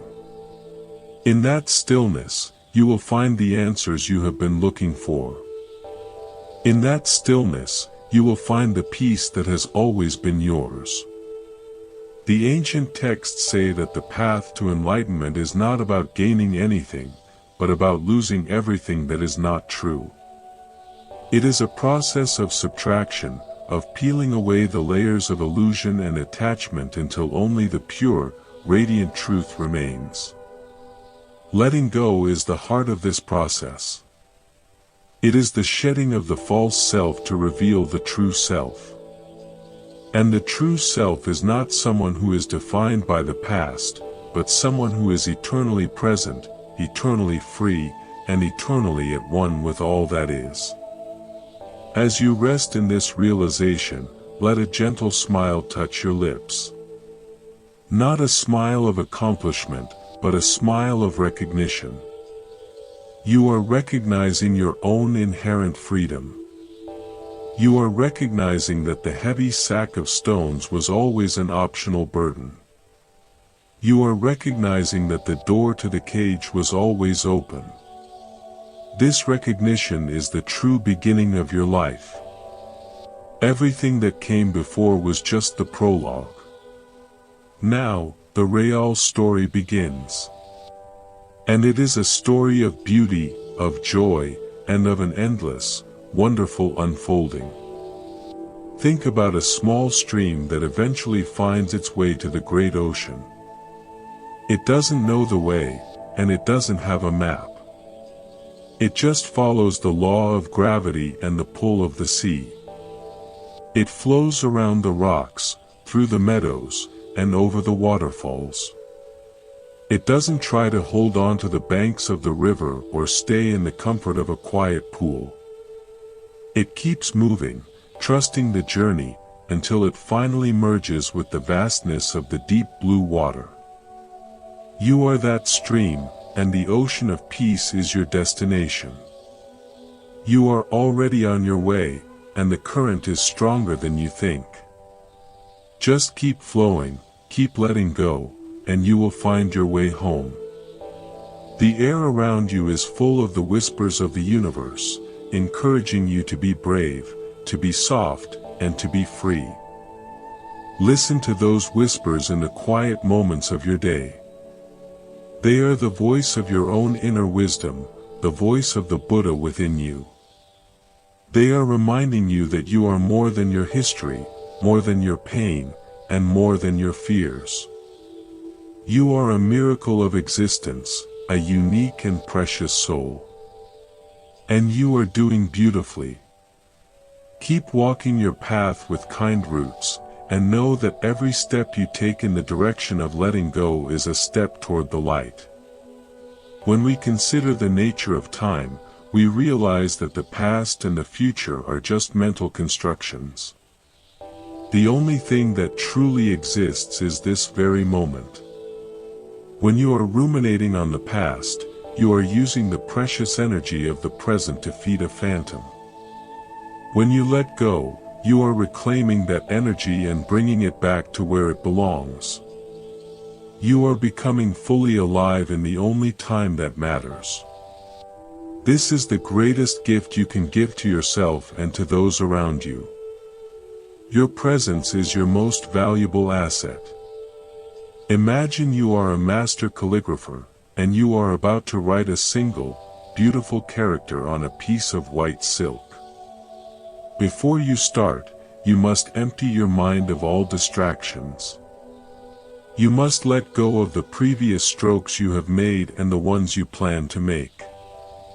You must be completely present with the brush, the ink, and the silk. Only then can the character be truly alive and beautiful. Your life is that piece of silk, and every day is a new character. To live beautifully, you must approach each moment with that same sense of empty-handed presence. The journey of letting go is not about reaching a state where you never feel pain again. It is about reaching a state where you are no longer afraid of the pain because you know it is temporary. You know that you are the sky and the pain is just a cloud.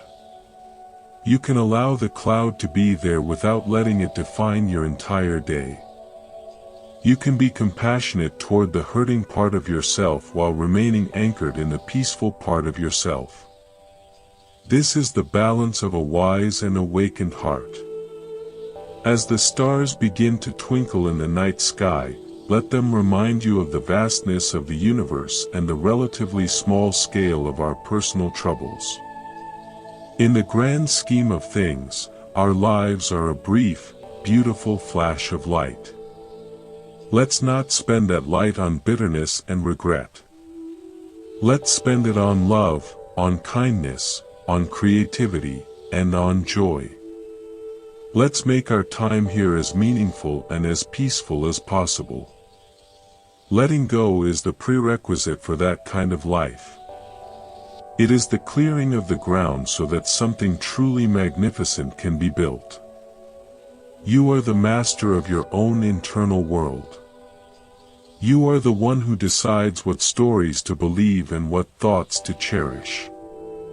You are the one who decides when it is time to set down the burden and walk away. This power is yours, and it can never be taken from you. Use it wisely. Use it with love. Use it to create a life that is as light and as beautiful as a summer morning. You have the kind roots within you to support this growth. Trust them, and let yourself bloom. Every leaf that falls, every wave that recedes, every breath that leaves your body is a lesson in the art of letting go. The whole world is constantly showing us how to do it. We just have to be willing to learn. We have to be willing to let the old parts of ourselves die so that the new parts can be born. This is the sacred cycle of life, and we are an essential part of it. By embracing this cycle, we find a sense of peace and belonging that is deeper than any temporary pleasure. We find our place in the dance of the universe. So as you prepare for the next part of your journey, take these thoughts with you. Let them sink into your heart like rain into the thirsty earth. Let them nourish your soul and strengthen your resolve. You are a being of immense potential and profound wisdom. You are capable of letting go of anything that is holding you back. You are ready to step into the fullness of your life. And the universe is cheering you on every step of the way. The stillness of the night is a perfect time to practice the final release of the day. As you lay down to sleep, consciously let go of every interaction, every task, and every worry from the past 16 hours. Let them all dissolve into the darkness. Give yourself permission to be completely empty.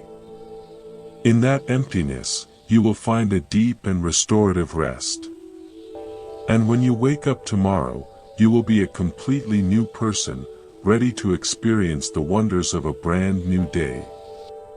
This is the magic of the human spirit, the ability to be reborn with every single dawn. You are not the person who started reading this a few minutes ago. You have already changed. You have already begun to let go.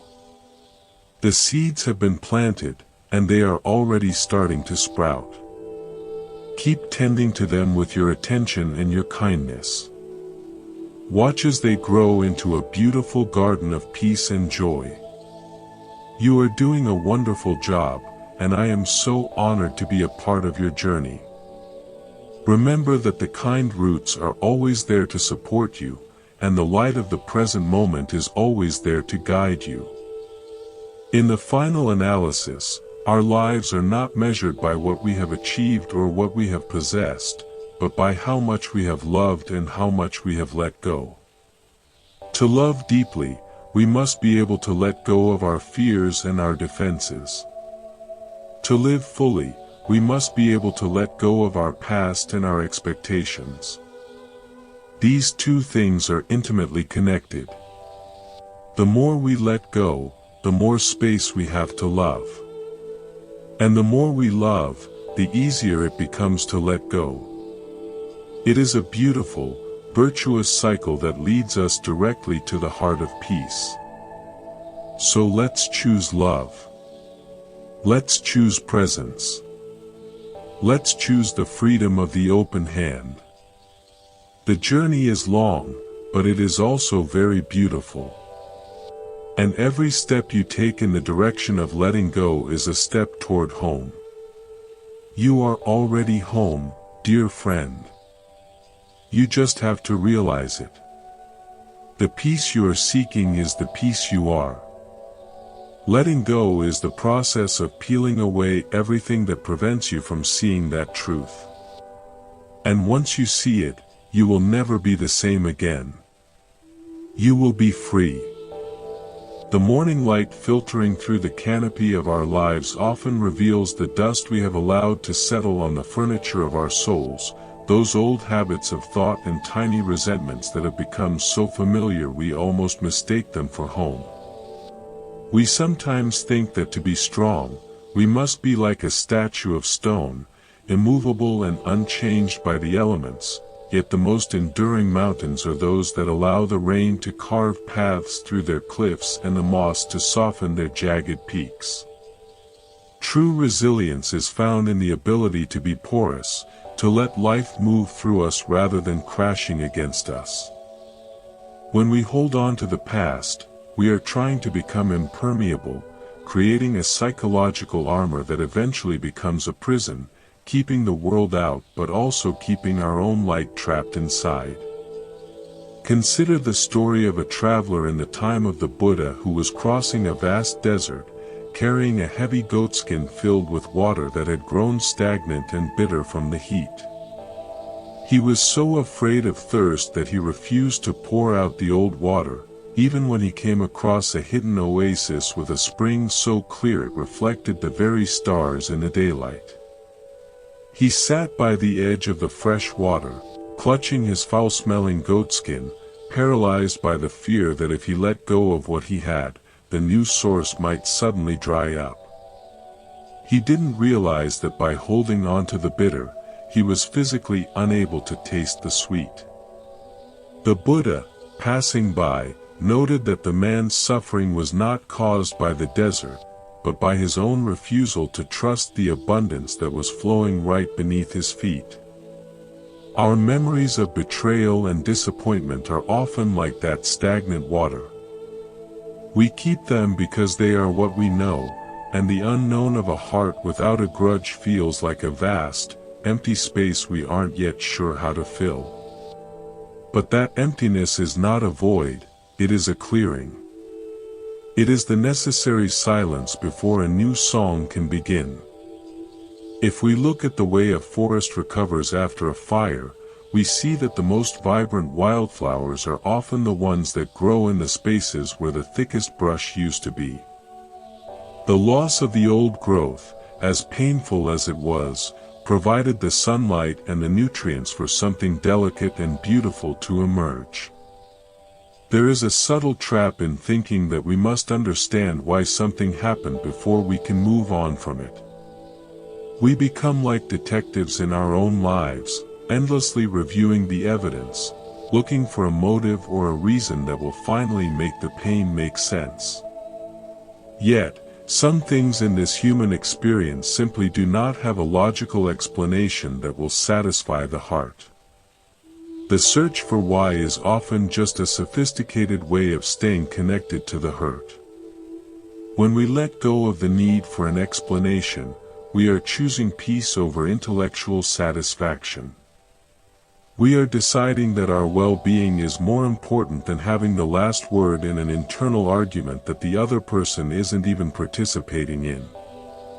Think of a child who builds a magnificent sandcastle on the shore, pouring all their focus and creativity into every tower and moat.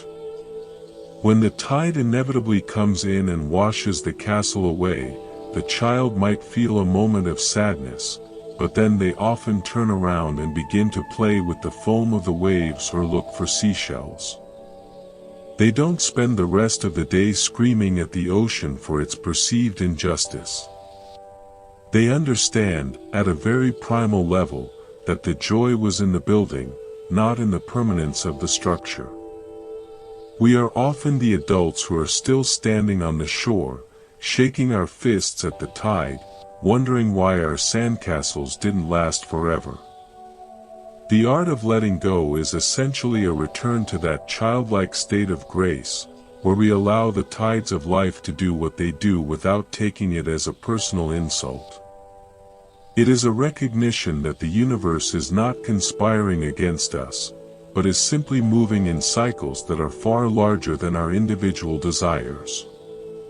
When we align ourselves with these cycles, we find a sense of belonging that is much deeper than the temporary security of our possessions or our positions. We realize that we are part of the ocean, not just a grain of sand being pushed around by it. In the old scriptures, there is a story about a monk who was very proud of his meditation practice and his ability to remain detached from the world. One day, while he was sitting by a river, a young boy accidentally splashed him with mud. The monk flew into a rage, scolding the boy for ruining his clean robes and disturbing his peace. An elder monk, witnessing this, laughed gently and said that the monk's peace was like a thin sheet of glass, beautiful to look at but shattered by the smallest pebble. True peace is like the river itself, which accepts the mud, the fallen leaves, and the rain, and simply carries them along, remaining itself throughout the journey. Letting go of our image of ourselves as a peaceful or a good person is often the hardest release of all. We cling to our spiritual identities just as tightly as we cling to our material ones. But even these identities are just more baggage. When we are concerned with being seen as someone who has let go, we haven't actually let go at all. We are just holding on to a new, more subtle shadow. Real freedom is being able to be messy, to be human, and to be uncertain, without feeling the need to hide behind a mask of composed perfection. It is in our vulnerability that we find our true connection to others. When we feel a surge of old pain, instead of trying to push it away or analyze it, we can try to greet it like an old acquaintance who is just passing through. We can say, "I see you, sadness," or "I see you, regret. You are here again." By acknowledging the feeling without becoming the feeling, we create a small gap of awareness. In that gap, the healing happens. It is like opening a window in a room that has been shut for too long. You don't have to fight the stale air, you just have to let the fresh air in. The darkness doesn't need to be chased out, it simply vanishes in the presence of the light. Think about the way a professional athlete moves. If they make a mistake in the first few seconds of a game, they cannot afford to carry the weight of that error into the next play. If they do, their body will be tense, their timing will be off, and they will likely make even more mistakes. They have trained themselves to have a short memory for failure and a long memory for the rhythm of the game. Our lives are the ultimate game, and the stakes are our own happiness. We need to develop that same ability to reset, to clear the internal scoreboard, and to show up fully for the next moment as if it were the only one that ever existed. Forgiveness is often misunderstood as a way of saying that what happened was acceptable. In reality, forgiveness is an admission that the past cannot be changed, and that we are no longer willing to pay for it with our present joy. It is a profound act of self-interest. You are not releasing the other person from their karma, you are releasing yourself from being their victim. It is like cutting a heavy anchor that has been keeping your boat stuck in a harbor that you have long since outgrown. Once the anchor is gone, you are free to sail into the open sea, wherever the wind of your spirit takes you. There is a beautiful story of a weaver who was working on a royal robe. Halfway through, he realized he had used the wrong shade of blue for a small section of the pattern. He could have unraveled days of work, or he could have hidden the mistake and lived in fear of it being discovered. Instead, he decided to weave that same shade of blue into other parts of the robe, creating a unique and unexpected design that was even more beautiful than the original plan. He didn't fix the mistake, he transformed it. Our lives are full of wrong shades of blue, moments where we or others have failed the ideal pattern. When we let go of the need for things to be perfect, we gain the creativity to make them meaningful. The practice of letting go is also about releasing our attachment to the outcomes of our efforts. We plant seeds in the garden of our lives, we water them, and we pull the weeds, but we cannot force the flowers to bloom on our schedule. When we are too attached to the result, we live in a state of constant anxiety, checking the soil every hour, worrying if we have done enough. This anxiety actually hinders the growth of the very things we want. By doing our best and then stepping back, we are showing a profound trust in the natural intelligence of life. We are allowing room for the mystery to work its magic. Imagine you are a kite flyer. To keep the kite in the air, you must have a firm grip on the string, but you must also know when to give it more line and when to let the wind take it higher. If you pull too hard, the string will break. If you let it go entirely, the kite will drift away. The art of living is found in that delicate tension between holding on and letting go. We hold on to our values, our integrity, and our kindness, but we let go of our control, our demands, and our fears. This balance is not something we find once and keep forever, it is a dance we perform every single day. One of the most powerful ways to experience the freedom of letting go is to spend time in nature, away from the digital echoes of our own thoughts. The trees don't ask for your resume, and the mountains don't care about your past mistakes. In the presence of the ancient and the vast, our personal dramas start to look like the tiny ripples they truly are. We begin to feel the rhythm of a much larger life, a life that has been going on for billions of years and will continue long after we are gone. This perspective doesn't diminish our importance, but it does relieve us of the burden of being the center of the universe. It allows us to relax into the flow. Think of the way a musician prepares for a difficult solo.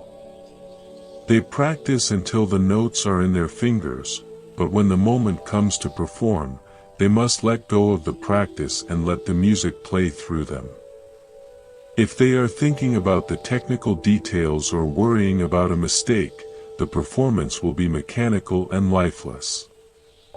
The greatest moments of our lives happen when we are so present that the self disappears, and there is only the action, only the breath, only the being. This state of flow is only possible when we have cleared away the clutter of the past and the expectations of the future. The Buddha spoke of the world as being on fire, fueled by the flames of greed, hatred, and delusion. These fires are kept burning by our constant attachment to the things that hurt us and the things we think we need to be happy. Letting go is like choosing to stop throwing wood onto the fire. At first, the flames might still leap high, but eventually, without new fuel, the fire will burn down to embers and then to ash. In that cool, quiet place, we find a type of happiness that doesn't depend on things going our way. We find a peace that is independent of the world. There is a quiet dignity in the way a veteran hiker walks a trail. They carry only what they need, knowing that every extra ounce of weight will be felt in their knees and their back by the end of the day. They have learned to distinguish between the essentials and the luxuries.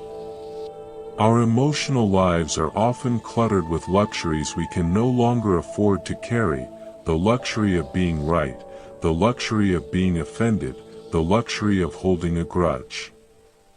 When we strip these away, we find that we can walk much further and see much more. We become lighter, not just in our hearts, but in our very presence. Consider the life of a master calligrapher who has spent 60 years perfecting the stroke of a single character. When they finally put the brush to the paper, the stroke is made in a second, but it contains the wisdom of a lifetime. If they were holding on to the failures of their youth or the desire for fame, the brush would tremble. The beauty of the line comes from the absolute emptiness of the mind in the moment of creation. We are all calligraphers of our own days.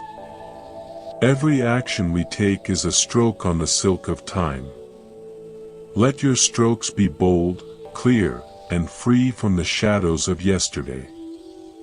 When we talk about letting go, we are not talking about a loss, but a profound gain. We are gaining our own lives back. We are gaining the ability to see the person sitting across from us without the filters of our past experiences with others. We are gaining the capacity to taste our food, to hear the wind in the trees, and to feel the love that is being offered to us right now.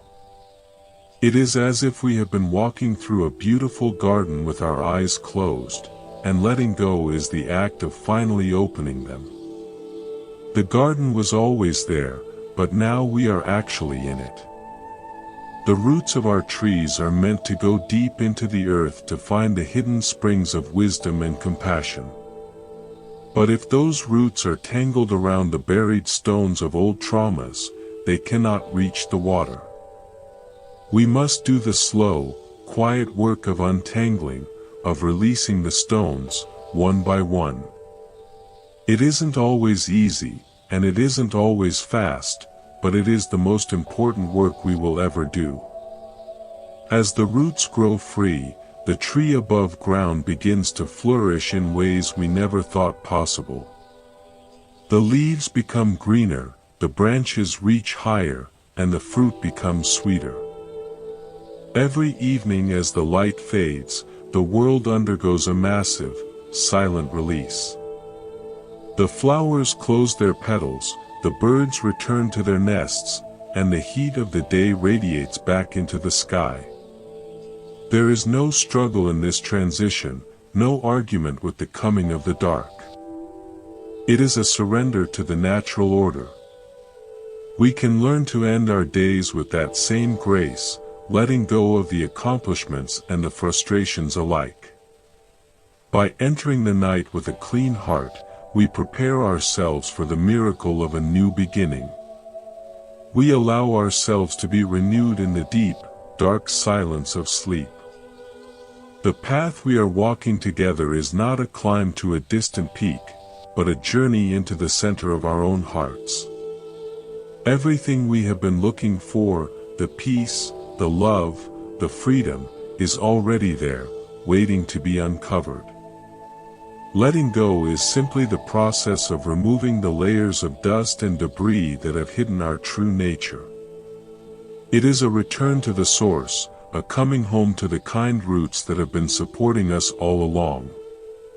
You are doing this work every time you choose to breathe instead of react, every time you choose to forgive instead of blame, and every time you choose to be present instead of lost in the past. Think of a boat on a calm lake. If the boat is tied to the dock, it can only rock back and forth in a very small space.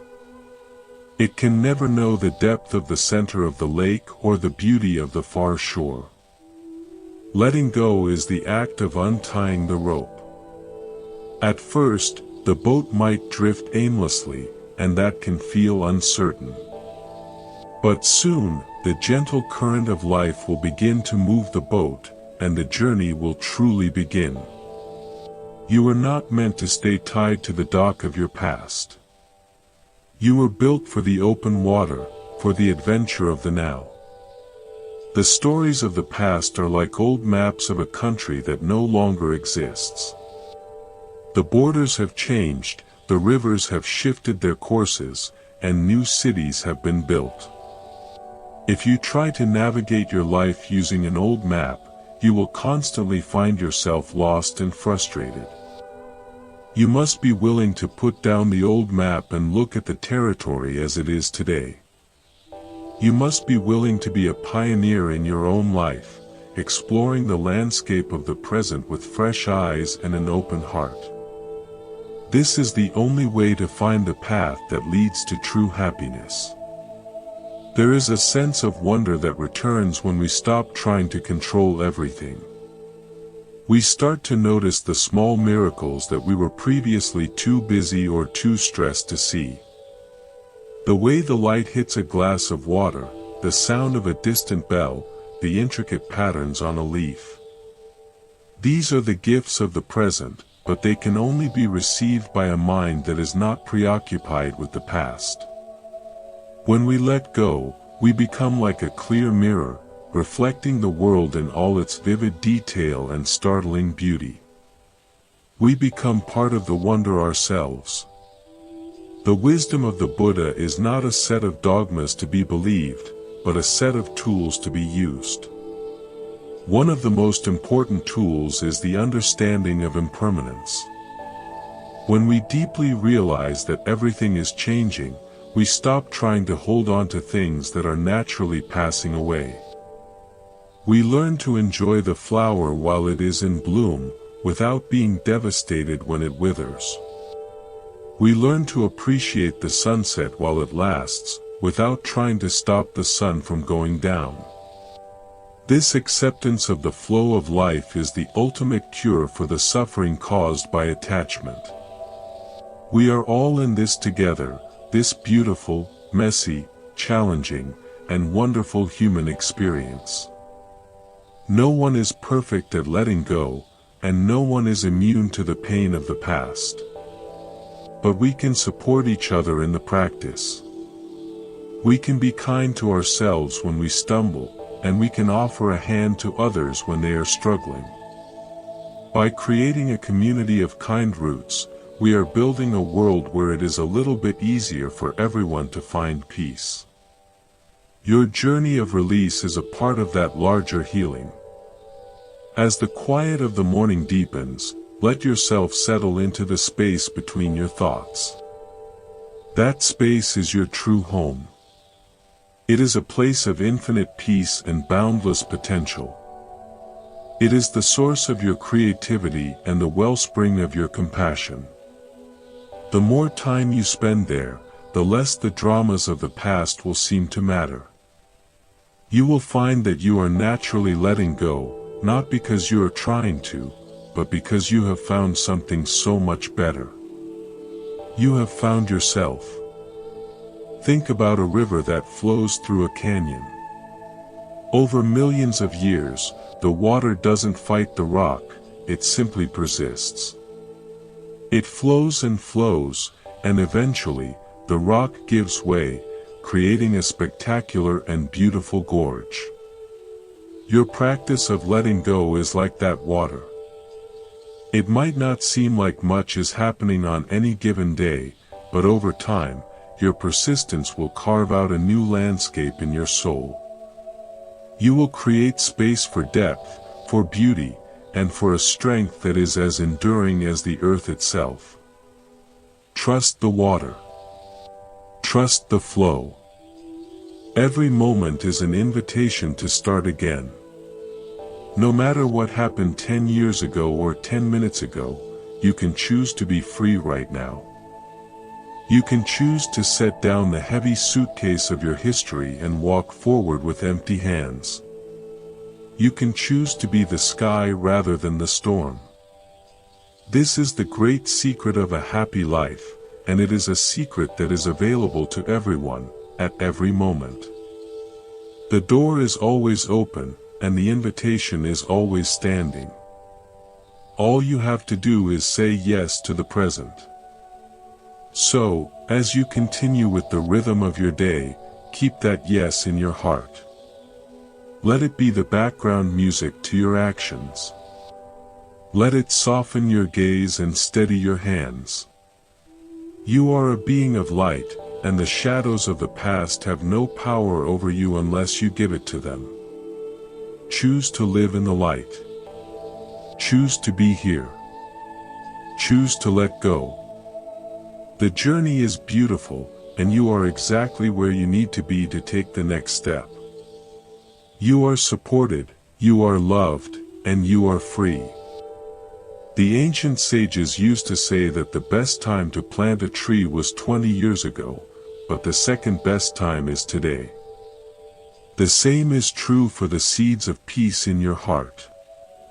It doesn't matter how long you have been carrying the weight, you can start setting it down today. You can start planting the seeds of kind roots right now.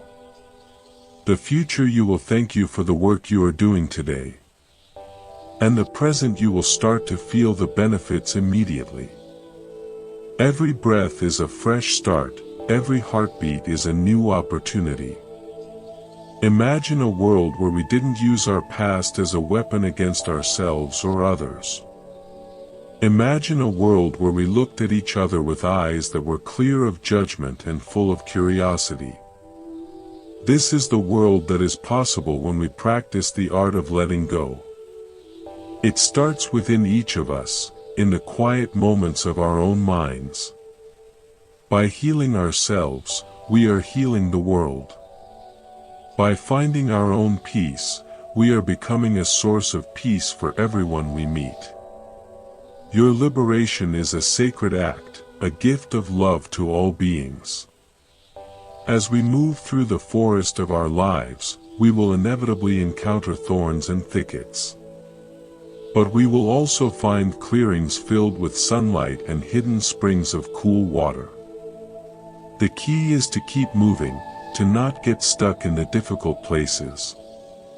By letting go of the past, we ensure that we have the energy and the openness to find the beauty that is always waiting just around the bend. The journey is not always easy, but it is always worthwhile. And you are never walking alone. Think of a piece of music that you love. The beauty of the song isn't in any one note, but in the way the notes relate to each other and how they flow from one to the next. If the singer tried to hold on to a single note for too long, the melody would be lost. Life is that song, and we are the singers. We must allow each moment to be sung and then released, so the next note can be heard. This is the harmony of existence. By letting go, we are allowing the music of our lives to be as beautiful and as full as it was meant to be. The art of letting go is the art of being truly alive.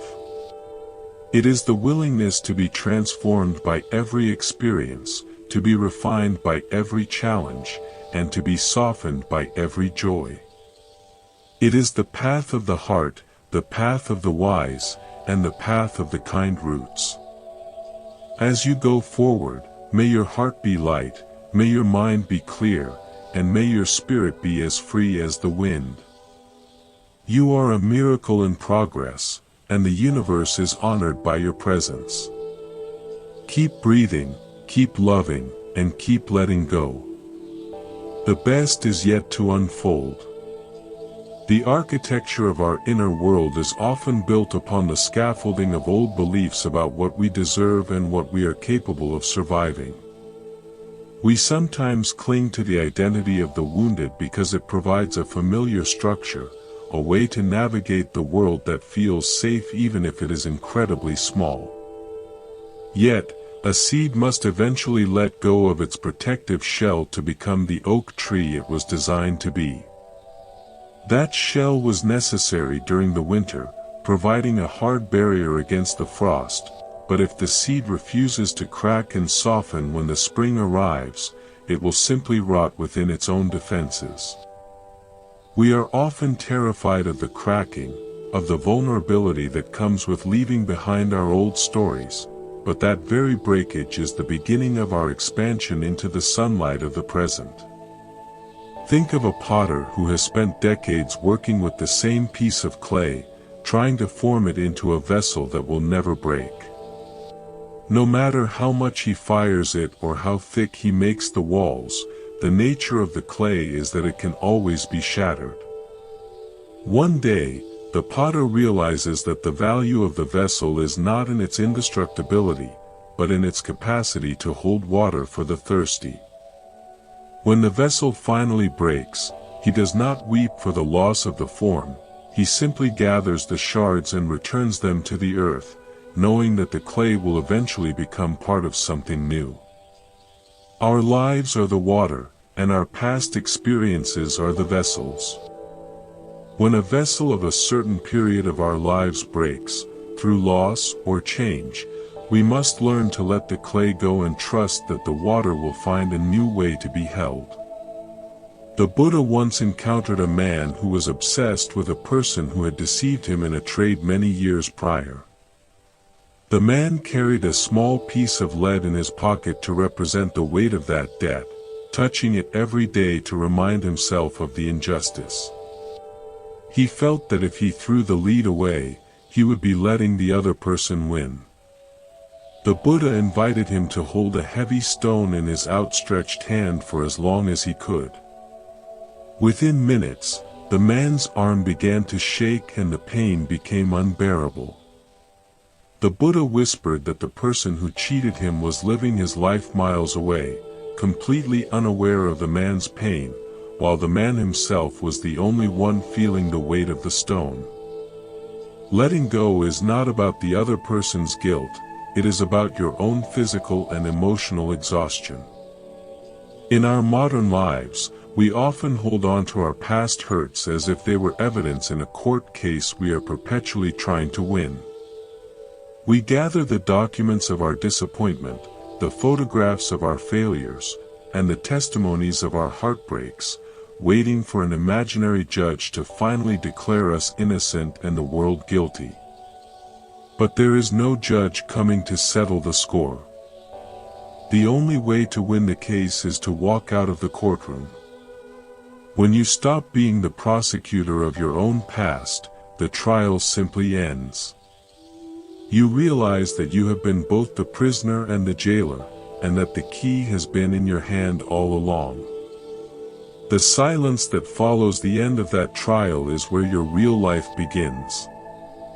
Imagine a mountain climber who reaches a high ledge and realizes they can go no further without letting go of the heavy pack they have been carrying. Inside the pack are items they thought were essential, old maps of trails they have already walked, heavy trophies from past summits, and stones they collected from the valley below. To reach the peak, they must choose between the weight of their history and the possibility of the view. The climb requires a certain lightness of being, a willingness to trust that the mountain will provide what is needed for the next step. When they finally drop the pack, they feel a strange sensation of floating, as if their body had forgotten what it felt like to be unburdened. This floating sensation is the hallmark of spiritual release. It is the lightness that comes when we stop trying to anchor ourselves to events that no longer exist. We spend so much energy trying to keep the past alive, as if by remembering it vividly enough, we can somehow change the outcome. But the past is a finished painting, and no amount of staring at it will move the brush. True power lies in being the artist who is standing before a fresh, white canvas right now. Every time you consciously choose to focus on your current breath rather than a past regret, you are picking up the brush. You are deciding that the next stroke will be different from the last. There is a story of a young woman who lived in a village where people were known for their long, beautiful hair. She took great pride in hers, seeing it as the primary source of her beauty and identity. However, during a season of great hardship, she had to cut her hair to sell it so she could buy food for her family. At first, she felt she had lost herself, hiding in her house and refusing to look in the mirror. But as her hair began to grow back, she noticed that it was coming in thicker and stronger than before. More importantly, she realized that people still loved her and that her worth was not tied to something that could be cut away. She learned that who we are is the thing that remains when everything we are proud of is taken away. When we let go of our attachments to our status, our looks, or our past successes, we discover an indestructible core of being that doesn't need external validation. This is the kind roots of the soul, the part of us that is connected to the earth and the sky, regardless of the weather. When we are rooted in this deep sense of self, the storms of the past can blow as hard as they want, but they can only take the leaves and the branches. They cannot touch the root.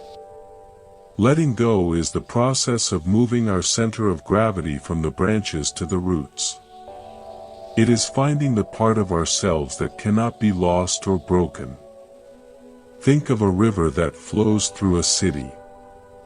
People throw trash into it, factories pour chemicals into it, and boats churn up the mud at the bottom. The river doesn't take this personally. It doesn't stop flowing to argue with the people on the banks or to try to clean itself through force. It simply keeps moving toward the ocean. Because it is always moving, the water eventually clears. The impurities are carried away, diluted by the sheer volume of the flow. Your consciousness is that river. The past hurts are the impurities that were thrown into you. If you stay still and obsess over them, the water remains murky. But if you keep flowing, if you keep engaging with the life that is happening now, the natural movement of time and presence will clear your spirit. There is a profound beauty in the concept of impermanence when applied to our pain. If everything is changing, then our suffering must also change. It cannot stay the same forever unless we are actively working to preserve it. We often think of letting go as a difficult task we must perform, but sometimes it is actually the most natural thing in the world. It is simply the act of stopping the artificial preservation of a dead moment. Like the leaves in autumn, the past wants to fall away. We are the ones who are out in the forest with needles and thread, trying to sew the dead leaves back onto the branches. When we stop sewing, the forest naturally clears itself, making room for the new growth of spring. Consider the life of a master archer who was asked the secret of his perfect aim. He said that most archers fail because they are still thinking about the last arrow while they are releasing the current one. If the last arrow missed, they are frustrated. If it hit the center, they are prideful. Both frustration and pride are attachments that pull the bowstring out of alignment. To hit the target, he said, you must be a person who has never shot an arrow before and will never shoot one again. You must exist only in the space between the pull and the release. Our lives are a series of arrows. If we are still looking at the one that landed in the dirt years ago, we will surely miss the opportunity that is standing right in front of us. Letting go of our past identities also means letting go of our past virtues. We can be just as trapped by the memory of our good deeds as we are by our bad ones. If we are constantly looking back at the person we used to be when we were more successful, more helpful, or more recognized, we are judging our current self against a ghost. We are not that person anymore. We are this person. This person might be older, more tired, or facing different challenges, but this person is the only one who can actually do anything today. By releasing the person we were, we give the person we are the permission to exist fully, without the shadow of comparison. In the old legends, there is a tale of a king who wanted to find the secret to eternal happiness. He traveled to a remote cave to see a hermit who was said to be the happiest man in the world. The king arrived and saw the hermit sitting on the bare floor, wearing nothing but a simple robe, eating a bowl of plain rice. The king asked, "How can you be happy when you have nothing?" The hermit smiled and said, "I am happy because I have no memory of what I lack. I have let go of the idea that I need anything other than what is in this bowl and the air in my lungs." The king realized that his own unhappiness came from the heavy baggage of his expectations and the memory of his past glories. We often confuse comfort with peace. Comfort is having everything go according to our plans, while peace is being okay when the plans fall apart. Letting go is the bridge from comfort to peace. It is the realization that we can be fundamentally alright even if we are not comfortable. When we stop demanding that life provide us with a specific set of circumstances to be happy, we find that happiness is actually a baseline state that is always available. It is like the blue sky that is always there, even when the clouds of our personal history are temporarily blocking the view. We don't need to move the clouds, we just need to remember that they are not the sky. Think of a master gardener who is pruning a rose bush. To the casual observer, it might look like the gardener is being cruel, cutting away healthy-looking branches and leaving the plant bare. But the gardener knows that if the bush isn't pruned, it will become leggy and weak, and it won't have the energy to produce beautiful flowers. The pruning is a necessary letting go so that the life force of the plant can be concentrated on what is most important.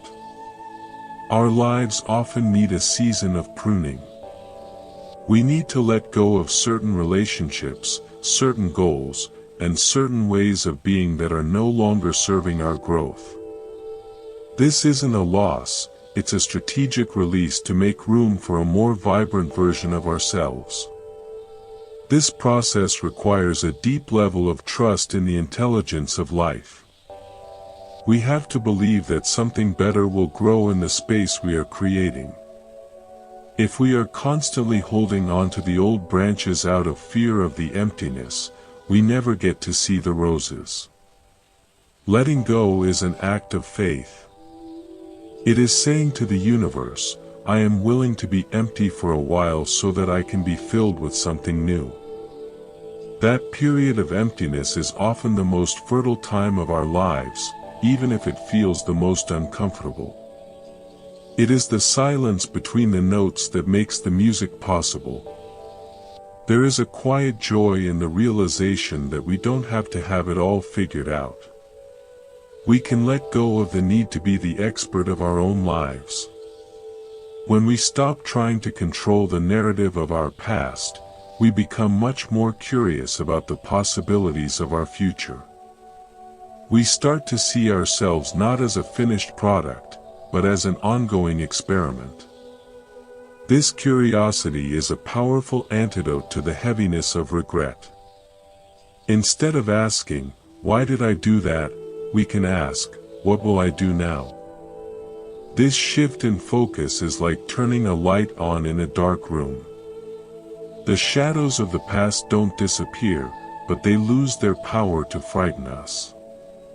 Every morning as you wake up, take a moment to notice the gap between your first waking thought and the rush of your daily memories. In that tiny sliver of time, you are completely free. You are not your name, your job, your history, or your problems. You are just a pure point of awareness. That gap is the truth of who you are. The practice of letting go is the effort to expand that gap, to bring that sense of fresh, unburdened awareness into the rest of your day. You can carry that stillness with you into your work, your relationships, and your challenges. You can be a person who is in the world, but not defined by the world's ideas of who you should be. The stories we tell about ourselves are like the clothes we wear. Some of them are old and tattered, others are too tight and make it hard to breathe.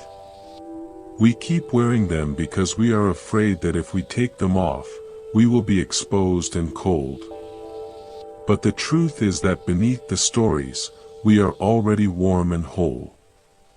Letting go of the past is like taking off an old, heavy winter coat when the sun is shining.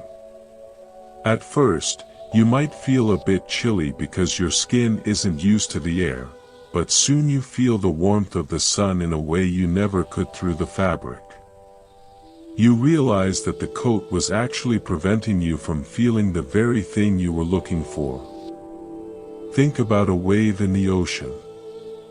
It rises up from the deep, travels for miles, and then crashes onto the shore. If the wave tried to hold on to its form, if it refused to break and become part of the sand and the foam, it would be in constant struggle.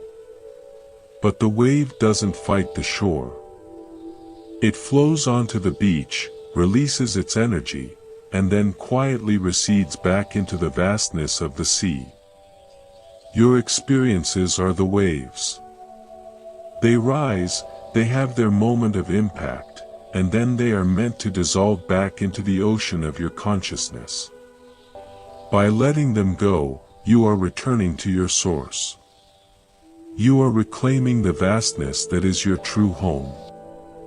This return to the source is not a one-time event, but a continuous practice. It is something we do with every breath and every thought. We are constantly being invited to release the old and embrace the new. The more we practice, the more we realize that there is nothing to fear in the letting go. The ocean is always there, and it is always deep, calm, and full of life. We are never truly separate from it, we just sometimes forget that we are the water and not just the wave. When we remember our true nature, the ups and downs of life become a beautiful dance rather than a desperate struggle. Every person you meet is also a wave, carrying their own history and their own burdens. When you are at peace with your own past, you naturally become more compassionate toward theirs.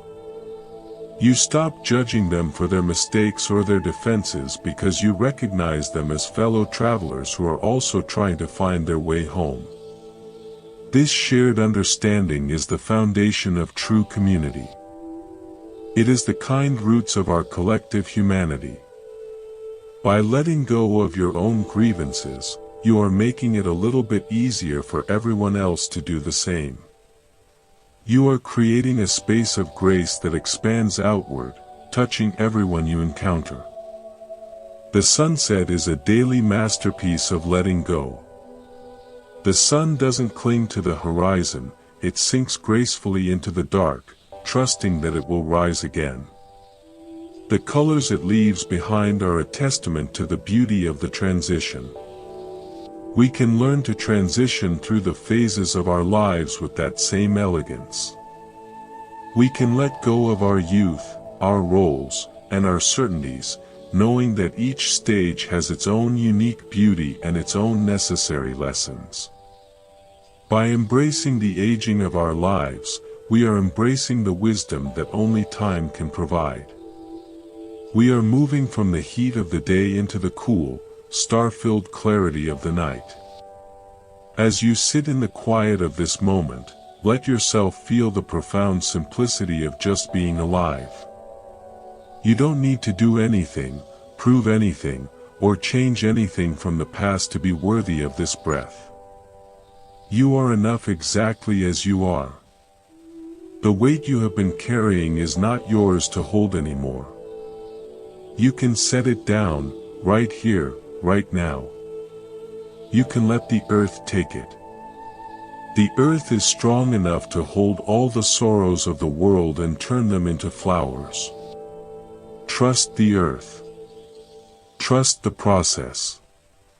Trust yourself. You are free to walk forward with a light heart and an open spirit. The journey of kind roots is about finding the strength to be still and the courage to move. It is about honoring where we have been while refusing to live there. It is the art of holding the memories of our lives with a loose grip, like a butterfly that has landed on our hand.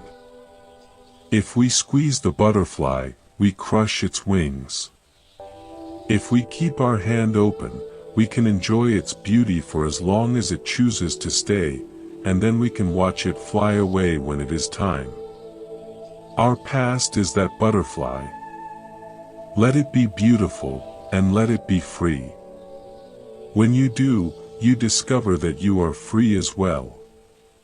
This freedom is not the absence of history, but the mastery of it. It is the ability to look back at the most difficult chapters of your life and see them as the fires that forged the steel of your character. You are not the fire, you are the steel. The fire is gone, but the strength remains. Use that strength to build a life of kindness, of purpose, and of peace. Use it to be a person who stands firmly in the present, with roots that are deep and branches that reach toward the infinite sky. You are doing a wonderful job, and the path ahead is filled with light. Keep walking, keep breathing, and keep letting go. The horizon of our potential is often obscured by the lingering fog of words spoken to us in moments of anger or coldness. We tend to house these echoes in the corridors of our minds, allowing them to dictate the architecture of our self-worth long after the speakers themselves have faded into obscurity. It is a curious thing how we can forget 1,000 compliments but guard a single insult as if it were a sacred relic. Yet, if we look at the vastness of the sky after a storm, we see that it does not retain the shape of the lightning or the weight of the thunder. The sky is fundamentally hospitable to all things but attached to none. To live in the spirit of letting go is to become like that sky, a vast clearing where the harsh words of the past can resonate for a moment and then dissolve into the silence where they originated. Think of a master musician who plays a stringed instrument with profound grace. To produce a beautiful sound, the strings must be under just the right amount of tension. If they are too tight, they snap. If they are too loose, they are silent. However, once the note is played, the musician does not try to freeze the vibration of the string. They allow the sound to travel into the air, to fill the room, and then to vanish entirely. If they tried to hold on to the vibration of the first note while playing the second, the result would be a chaotic noise, not a melody. Our lives are a series of notes, and our past hurts are often the notes we are still trying to keep vibrating long after the bow has moved on. By allowing the old sounds to die away, we create the necessary silence for a new, more resonant harmony to emerge. There is a story from the time of the Buddha about a farmer who was distraught because his oxen had run away and his crops had failed due to a sudden drought. He approached a group of monks, hoping they would offer him a magic spell to bring back his wealth. One of the elder monks pointed to a nearby stream and asked the farmer to watch how the water handled the obstacles in its path. The water did not stop to mourn the rocks it could not move, nor did it try to flow backward to find the rain that had fallen a month ago. It simply found the path of least resistance in the present moment. The monk explained that the farmer's true burden was not the loss of the oxen, but the heavy memory of the oxen he no longer possessed. When we let go of the phantom of what we used to have, we find the strength to work with what is right in front of us. We often believe that by holding on to a grudge, we are protecting ourselves from being hurt again. We think that our bitterness is a high wall that keeps enemies at bay. In reality, that wall is a fortress that traps us in a very lonely and cramped space. It prevents the light of new friendships and the warmth of unexpected kindness from reaching our hearts.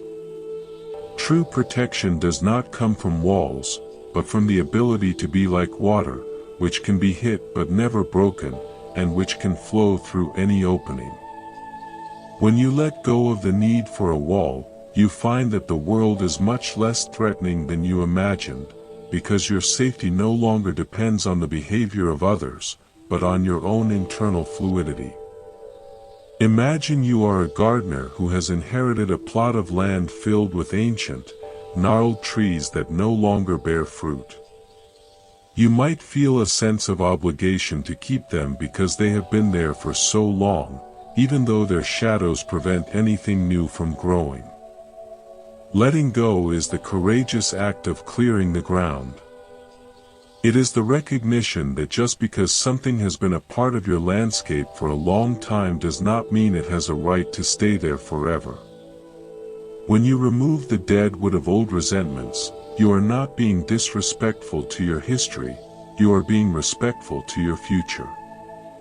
You are giving the sunlight a chance to touch the soil again, allowing the seeds of your present intentions to take root and flourish.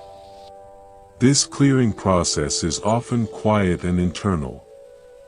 It doesn't require a grand announcement or a dramatic gesture. It happens in the small moments when you catch yourself thinking an old, bitter thought and you simply choose to breathe instead. It is like gently putting down a heavy book you have been reading for years and realizing you don't need to know the ending because you are already living a better story. The more you practice this quiet release, the more you realize that the past only has as much power as you give it in this very second. You are the source of its life, and you have the power to withdraw that nourishment whenever you are ready. Think of a master calligrapher working on a long scroll of silk. If they make a mistake at the beginning of the scroll, they do not stop and burn the entire piece of silk. They continue the movement, allowing the imperfection to become a unique part of the overall flow. They understand that the beauty of the work is in the continuity, not in a series of perfect, isolated moments. Our lives are that long scroll of silk. The past hurts and errors are just marks on the fabric. They cannot ruin the beauty of the whole unless we stop the brush and refuse to continue the journey. By keeping the brush moving, we integrate the past into a larger, more complex, and ultimately more beautiful design. There is a deep sense of relief that comes when we stop trying to be the person who has everything under control. We can let go of the image of ourselves as the one who never makes mistakes or the one who always knows the answer. When we embrace our own fallibility, we become much more forgiving of the fallibility of others. We realize that we are all just travelers on a winding road, doing the best we can with the maps we were given. This shared humility is the foundation of true compassion. It is the kind roots that connect us all beneath the surface of our individual dramas. Consider the nature of a mirror. A mirror does not keep the image of the person who stood before it a moment ago. It does not judge the beauty or the ugliness of what it reflects. It simply stays clear and ready for whatever comes next. If a mirror held on to every image it had ever seen, it would soon become a dark, cluttered mess, unable to reflect anything at all. Your mind is meant to be that mirror. The past events are just images that have passed before you. By letting them go, you are maintaining the clarity of your own consciousness. You are ensuring that you can see the world as it truly is, rather than through the distorted lens of your memories. This clarity allows us to see the people in our lives as they are now, not as they were years ago. We often trap our loved ones in the cages of our old perceptions, refusing to see how they have grown or changed. When we let go of our past grievances with them, we are giving them the gift of a fresh start, and in doing so, we are giving that same gift to ourselves. Relationships are not static monuments, they are living, breathing entities that require the oxygen of the present to thrive. By releasing the ghosts of past arguments, we create the space for a new kind of intimacy to bloom. The Buddha often spoke about the middle way, the path between the extremes of clinging and rejection. Letting go is not about pushing the past away with anger, nor is it about clinging to it with longing. It is about finding the point of balance where we can acknowledge the past without being defined by it. It is like holding a bird in your hand. If you squeeze too hard, you kill it, but if you open your hand too wide, it flies away before you can appreciate its beauty. We hold our memories with a gentle, open palm, allowing them to be part of our story without allowing them to be our prison. In the quiet hours of the night, when the world is still, you can feel the pulse of your own life beneath the noise of your thoughts. That pulse is ancient and yet completely new. It is the same rhythm that moves the tides and guides the stars. When you let go of your personal history, you are aligning yourself with that universal rhythm. You are moving from the small, frantic time of the ego into the vast, calm time of the spirit. In that larger time, the hurts of the past are like ripples on a deep lake. They appear, they spread, and then they merge back into the stillness. Think of a master weaver who uses both dark and light threads to create a complex pattern. If they only used the light threads, the design would be flat and uninteresting. The dark threads provide the depth, the contrast, and the strength of the fabric. Our painful experiences are the dark threads of our lives. We don't have to love them, but we can recognize their role in making the tapestry of our existence rich and profound. Letting go doesn't mean removing the dark threads, it means completing the pattern so that the dark threads serve the beauty of the whole. There is a profound freedom in realizing that you do not need to be understood by everyone. Much of our clinging to the past is a desire to explain ourselves, to justify our actions, or to make others see our side of the story. But you can be at peace even if the world remains confused about who you are. Your worth is not a consensus reached by others, it is a fundamental fact of your existence. When you let go of the need for validation, you become immune to the criticism of the past and the expectations of the future. You become a law unto yourself, governed only by the light of your own integrity.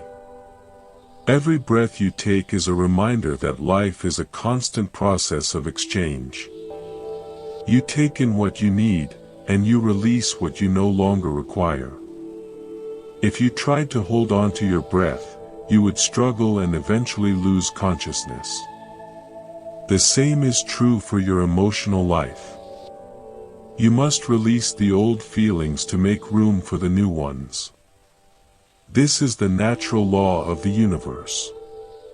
By cooperating with this law, you are entering into a state of flow where effort is replaced by grace.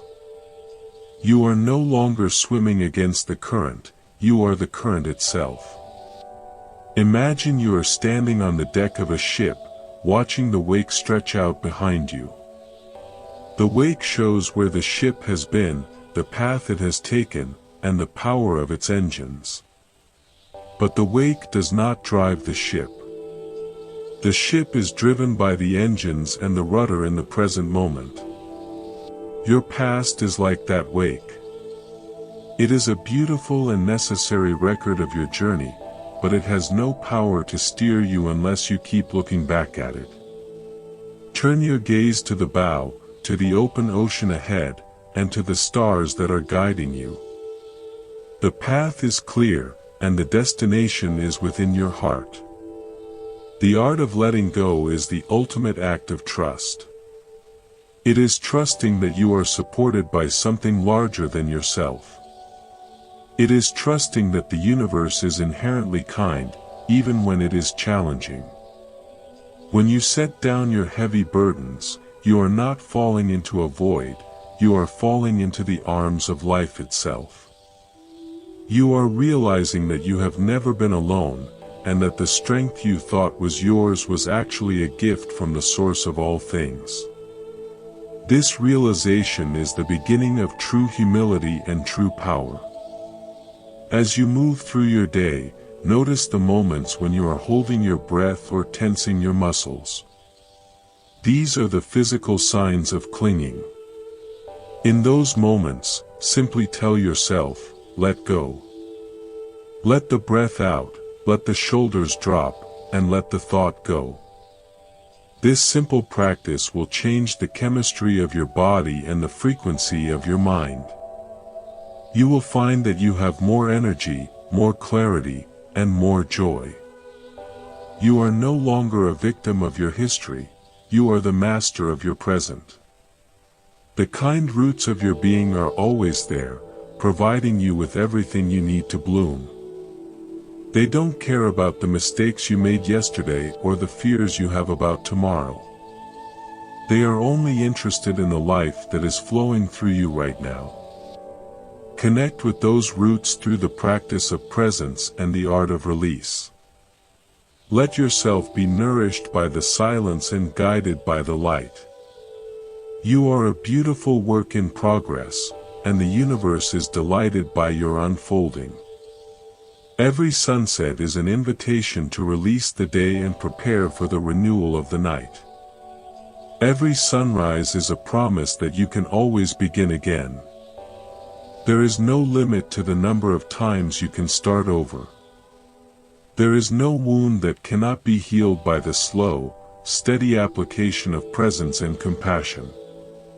You are a being of infinite resilience and boundless love. The past is just a shadow, the present is the reality. Walk in that reality with a light heart and an open mind. Think about a bell that has been struck.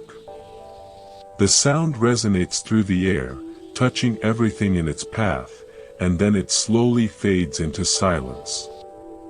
The bell does not try to hold on to the sound, it simply stands ready for the next strike. Your heart is that bell. Let the experiences of life strike you, let the emotions resonate through you, and then let them fade into the silence of the now. This is how you stay vibrant and alive. This is how you remain a clear channel for the music of the universe. The journey we are taking together is a sacred one. It is a journey from the heavy and the dark to the light and the free. It is a journey home to the truth of who you are. Every step you take in the direction of letting go is a victory for your spirit. Every moment you choose peace over conflict is a gift to the world. You are doing a magnificent job, and the light within you is growing brighter with every breath. Trust the path, trust the process, and above all, trust yourself. You are the one you have been waiting for, and the time is now. As the quiet of the night deepens, let yourself sink into the comfort of your own being. You are safe, you are loved, and you are free. The past is a distant memory, the future is an unwritten book. The only thing that is real is this moment, and this moment is perfect exactly as it is. Let go of the need to be anything other than what you are. Let go of the need to be anywhere other than where you are. Rest in the vast, calm ocean of your own awareness. You have arrived home. The stars above are a reminder of the infinite possibilities that exist within and around you. Each star is a light in the darkness, just as each act of letting go is a light in your soul. Collect these lights until your entire inner world is brilliant and clear. You are a child of the universe, and you are meant to shine. Don't let the dust of the past dim your radiance. Keep polishing the mirror of your heart with the cloth of presence. The more you let go, the more you will see the divine beauty that has always been there, waiting to be recognized. The kind roots of your soul are deep and strong, anchored in the truth of your own divinity. They are the source of your resilience and the wellspring of your peace. Tend to them with the water of kindness and the light of awareness. Watch as they grow and expand, filling your life with a sense of purpose and grace. You are a miracle in the making, and the world is blessed by your journey. Keep breathing, keep loving, and keep letting go. The journey is the destination, and you are already home. Think of a piece of wood being carved by a master craftsman. Each chip that is removed brings the hidden figure within the wood closer to the surface. The wood might feel the loss of its original shape, but it is gaining a new and more refined beauty. Your life is being carved by the experiences you encounter and the choices you make.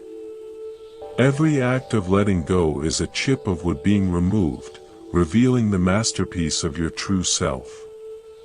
Don't fear the carving, embrace the beauty that is being uncovered. You are the art and the artist, the dancer and the dance. The final note of a beautiful song is not a tragedy, it is the completion of the melody. It is the moment when the music enters into the realm of memory and leaves the air clear for a new sound. Let your past be that final note. Let it be a beautiful and necessary part of the song of your life, and then let it fade. You are the singer, and you have so many more songs to sing. The audience of the universe is waiting, and the stage of the present is yours. Step into the light and let your voice be heard. You are free, you are loved, and you are home. The ultimate liberation of the heart does not occur when we finally understand the past, but when we no longer feel the need to carry it as a witness for or against our current existence. We often spend our lives waiting for a sense of completion, a final chapter that ties every loose thread into a neat bow of justice and understanding. Yet the nature of a river is that it never reaches a point where it is finished with the mountains it has passed. It simply continues to flow, growing wider and deeper as it approaches the vastness of the sea. To live with kind roots is to accept that some stories will remain open, some questions will go unanswered, and some wounds will leave scars that become part of our unique geography. These scars are not signs of brokenness, they are the marks of a life that has been lived with courage and a heart that has been willing to remain soft even when the world was hard. Consider the ancient cedar tree that stands on a high, windswept ridge, its trunk twisted by centuries of storms and its bark toughened by the relentless sun. The tree does not look back at the winter of 300 years ago and wish the snow had been lighter, nor does it hold a grudge against the lightning that once split its crown. Every season of hardship has been integrated into the very grain of its wood, making it denser, stronger, and more resilient. The tree is a living testament to everything it has survived, but it lives entirely in the light of today, reaching for the moisture in the air and the minerals in the soil. You are that cedar tree. Your past is not a weight to be dragged behind you, it is the density of your character, the depth of your wisdom, and the strength of your spirit. When you stop fighting your history, it becomes the foundation upon which you stand. There is a beautiful story of a young man who was traveling through a dense jungle and came upon an old woman sitting by a clear pool, holding a handful of dry sand. He asked her how he could find peace in a world that seemed so full of conflict and loss. The woman gestured to the pool and tossed the sand into the water. For a moment, the water was cloudy and the reflection of the trees was lost, but as the sand settled to the bottom, the clarity returned. She whispered that the sand is like the troubles and memories of the past. If you try to stir the water to get the sand out, you only make the water murkier. But if you allow yourself to be still, the past naturally finds its place at the bottom, and the surface of your life becomes a perfect mirror once again. The sand is still there, but it no longer defines the clarity of the water. This stillness is the greatest gift we can offer ourselves and the world. It is the realization that we do not need to fix the past to be happy in the present. We only need to stop stirring the water. When we find the courage to sit with our discomfort without trying to change it, something miraculous happens. The intensity of the old emotions begins to fade, and we discover a deep, underlying peace that has always been there, beneath the noise of our regrets and the fog of our anxieties. This peace is our true nature, the kind roots of our being that connect us to the source of all life.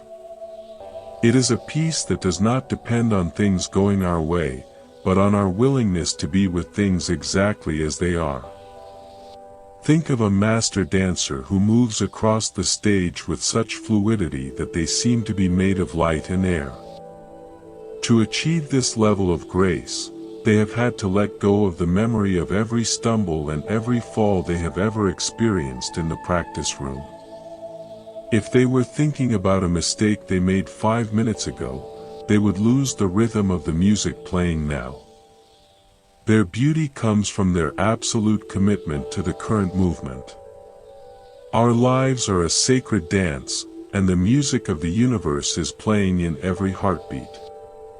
By letting go of the old steps, we find the freedom to move with a new and startling elegance. We become the dance itself, a seamless flow of presence and joy.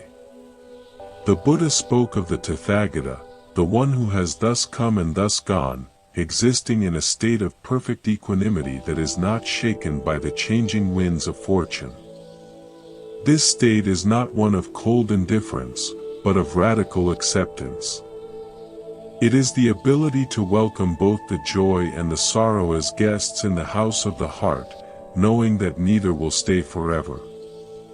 When we stop trying to keep the pleasant guests and kick the unpleasant ones out, the house becomes a place of true hospitality and peace. We realize that our capacity for love is not diminished by the challenges we have faced, but expanded by them. We become a sanctuary for ourselves and for everyone we meet. Imagine you are standing on a high cliff, looking out over a vast valley at dawn. As the sun rises, the shadows of the night begin to recede, revealing the intricate beauty of the landscape. You can see the rivers, the forests, and the distant mountains, all bathed in a soft, golden light. In this moment, you realize that the valley was always there, even when it was hidden in the dark. The past is like those shadows. It can obscure the view, but it cannot change the reality of the landscape. When you bring the light of awareness to your life, the shadows lose their power to frighten you. You see that even the darkest parts of your journey have contributed to the beauty of the whole. This perspective is the ultimate art of letting go. It is seeing the perfection in the imperfection, the light in the dark, and the stillness in the movement. It is the realization that you have never been separate from the source of your own peace. You are like a wave that has finally realized it is the ocean. The waves rise and fall, they crash and they recede, but the ocean remains vast, deep, and eternal. When you anchor yourself in that ocean, the events of your life become like the ripples on the surface. They are part of the beauty, but they cannot disturb the depths. You are free to experience everything, to love deeply, and to live fully, without the fear of being lost.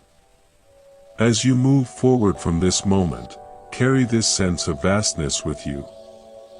Remember that you are a being of infinite potential, a unique expression of the universe's creativity. Your kind roots are deep, your branches are strong, and your heart is open. The past has served its purpose in bringing you to this threshold. Now, you can step through the door into the brilliance of the present, unburdened and free. The world is waiting for your light, your kindness, and your unique song. Trust the journey, trust the silence, and trust the love that is flowing through you right now. The path of letting go is not a destination, but a way of being in the world.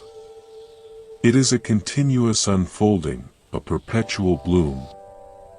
Every breath is a chance to start again, every heartbeat a reminder of your own resilience. You are doing a magnificent job, and the universe is cheering you on. May you walk with grace, may you speak with kindness, and may you live with a heart that is as wide as the sky and as steady as the earth. You are home, you are whole, and you are free. Let the light of your presence shine on everything you touch, and watch as the world transforms around you. This is the art of living, the art of loving, and the ultimate art of letting go. As the quiet of the present moment settles into your bones, feel the deep gratitude that comes from being alive. This gratitude is the final key to release. When we are truly thankful for the breath in our lungs and the light in our eyes, the grievances of the past seem like small things. We realize that every moment is a miracle, and that we have been given the incredible opportunity to witness it. This is the heart of the Kind Roots philosophy, to be rooted in kindness, nourished by truth, and free to bloom in the light of the now. Your journey is a sacred one, and you are exactly where you need to be. Breathe deep, let go, and step into the beauty of your life.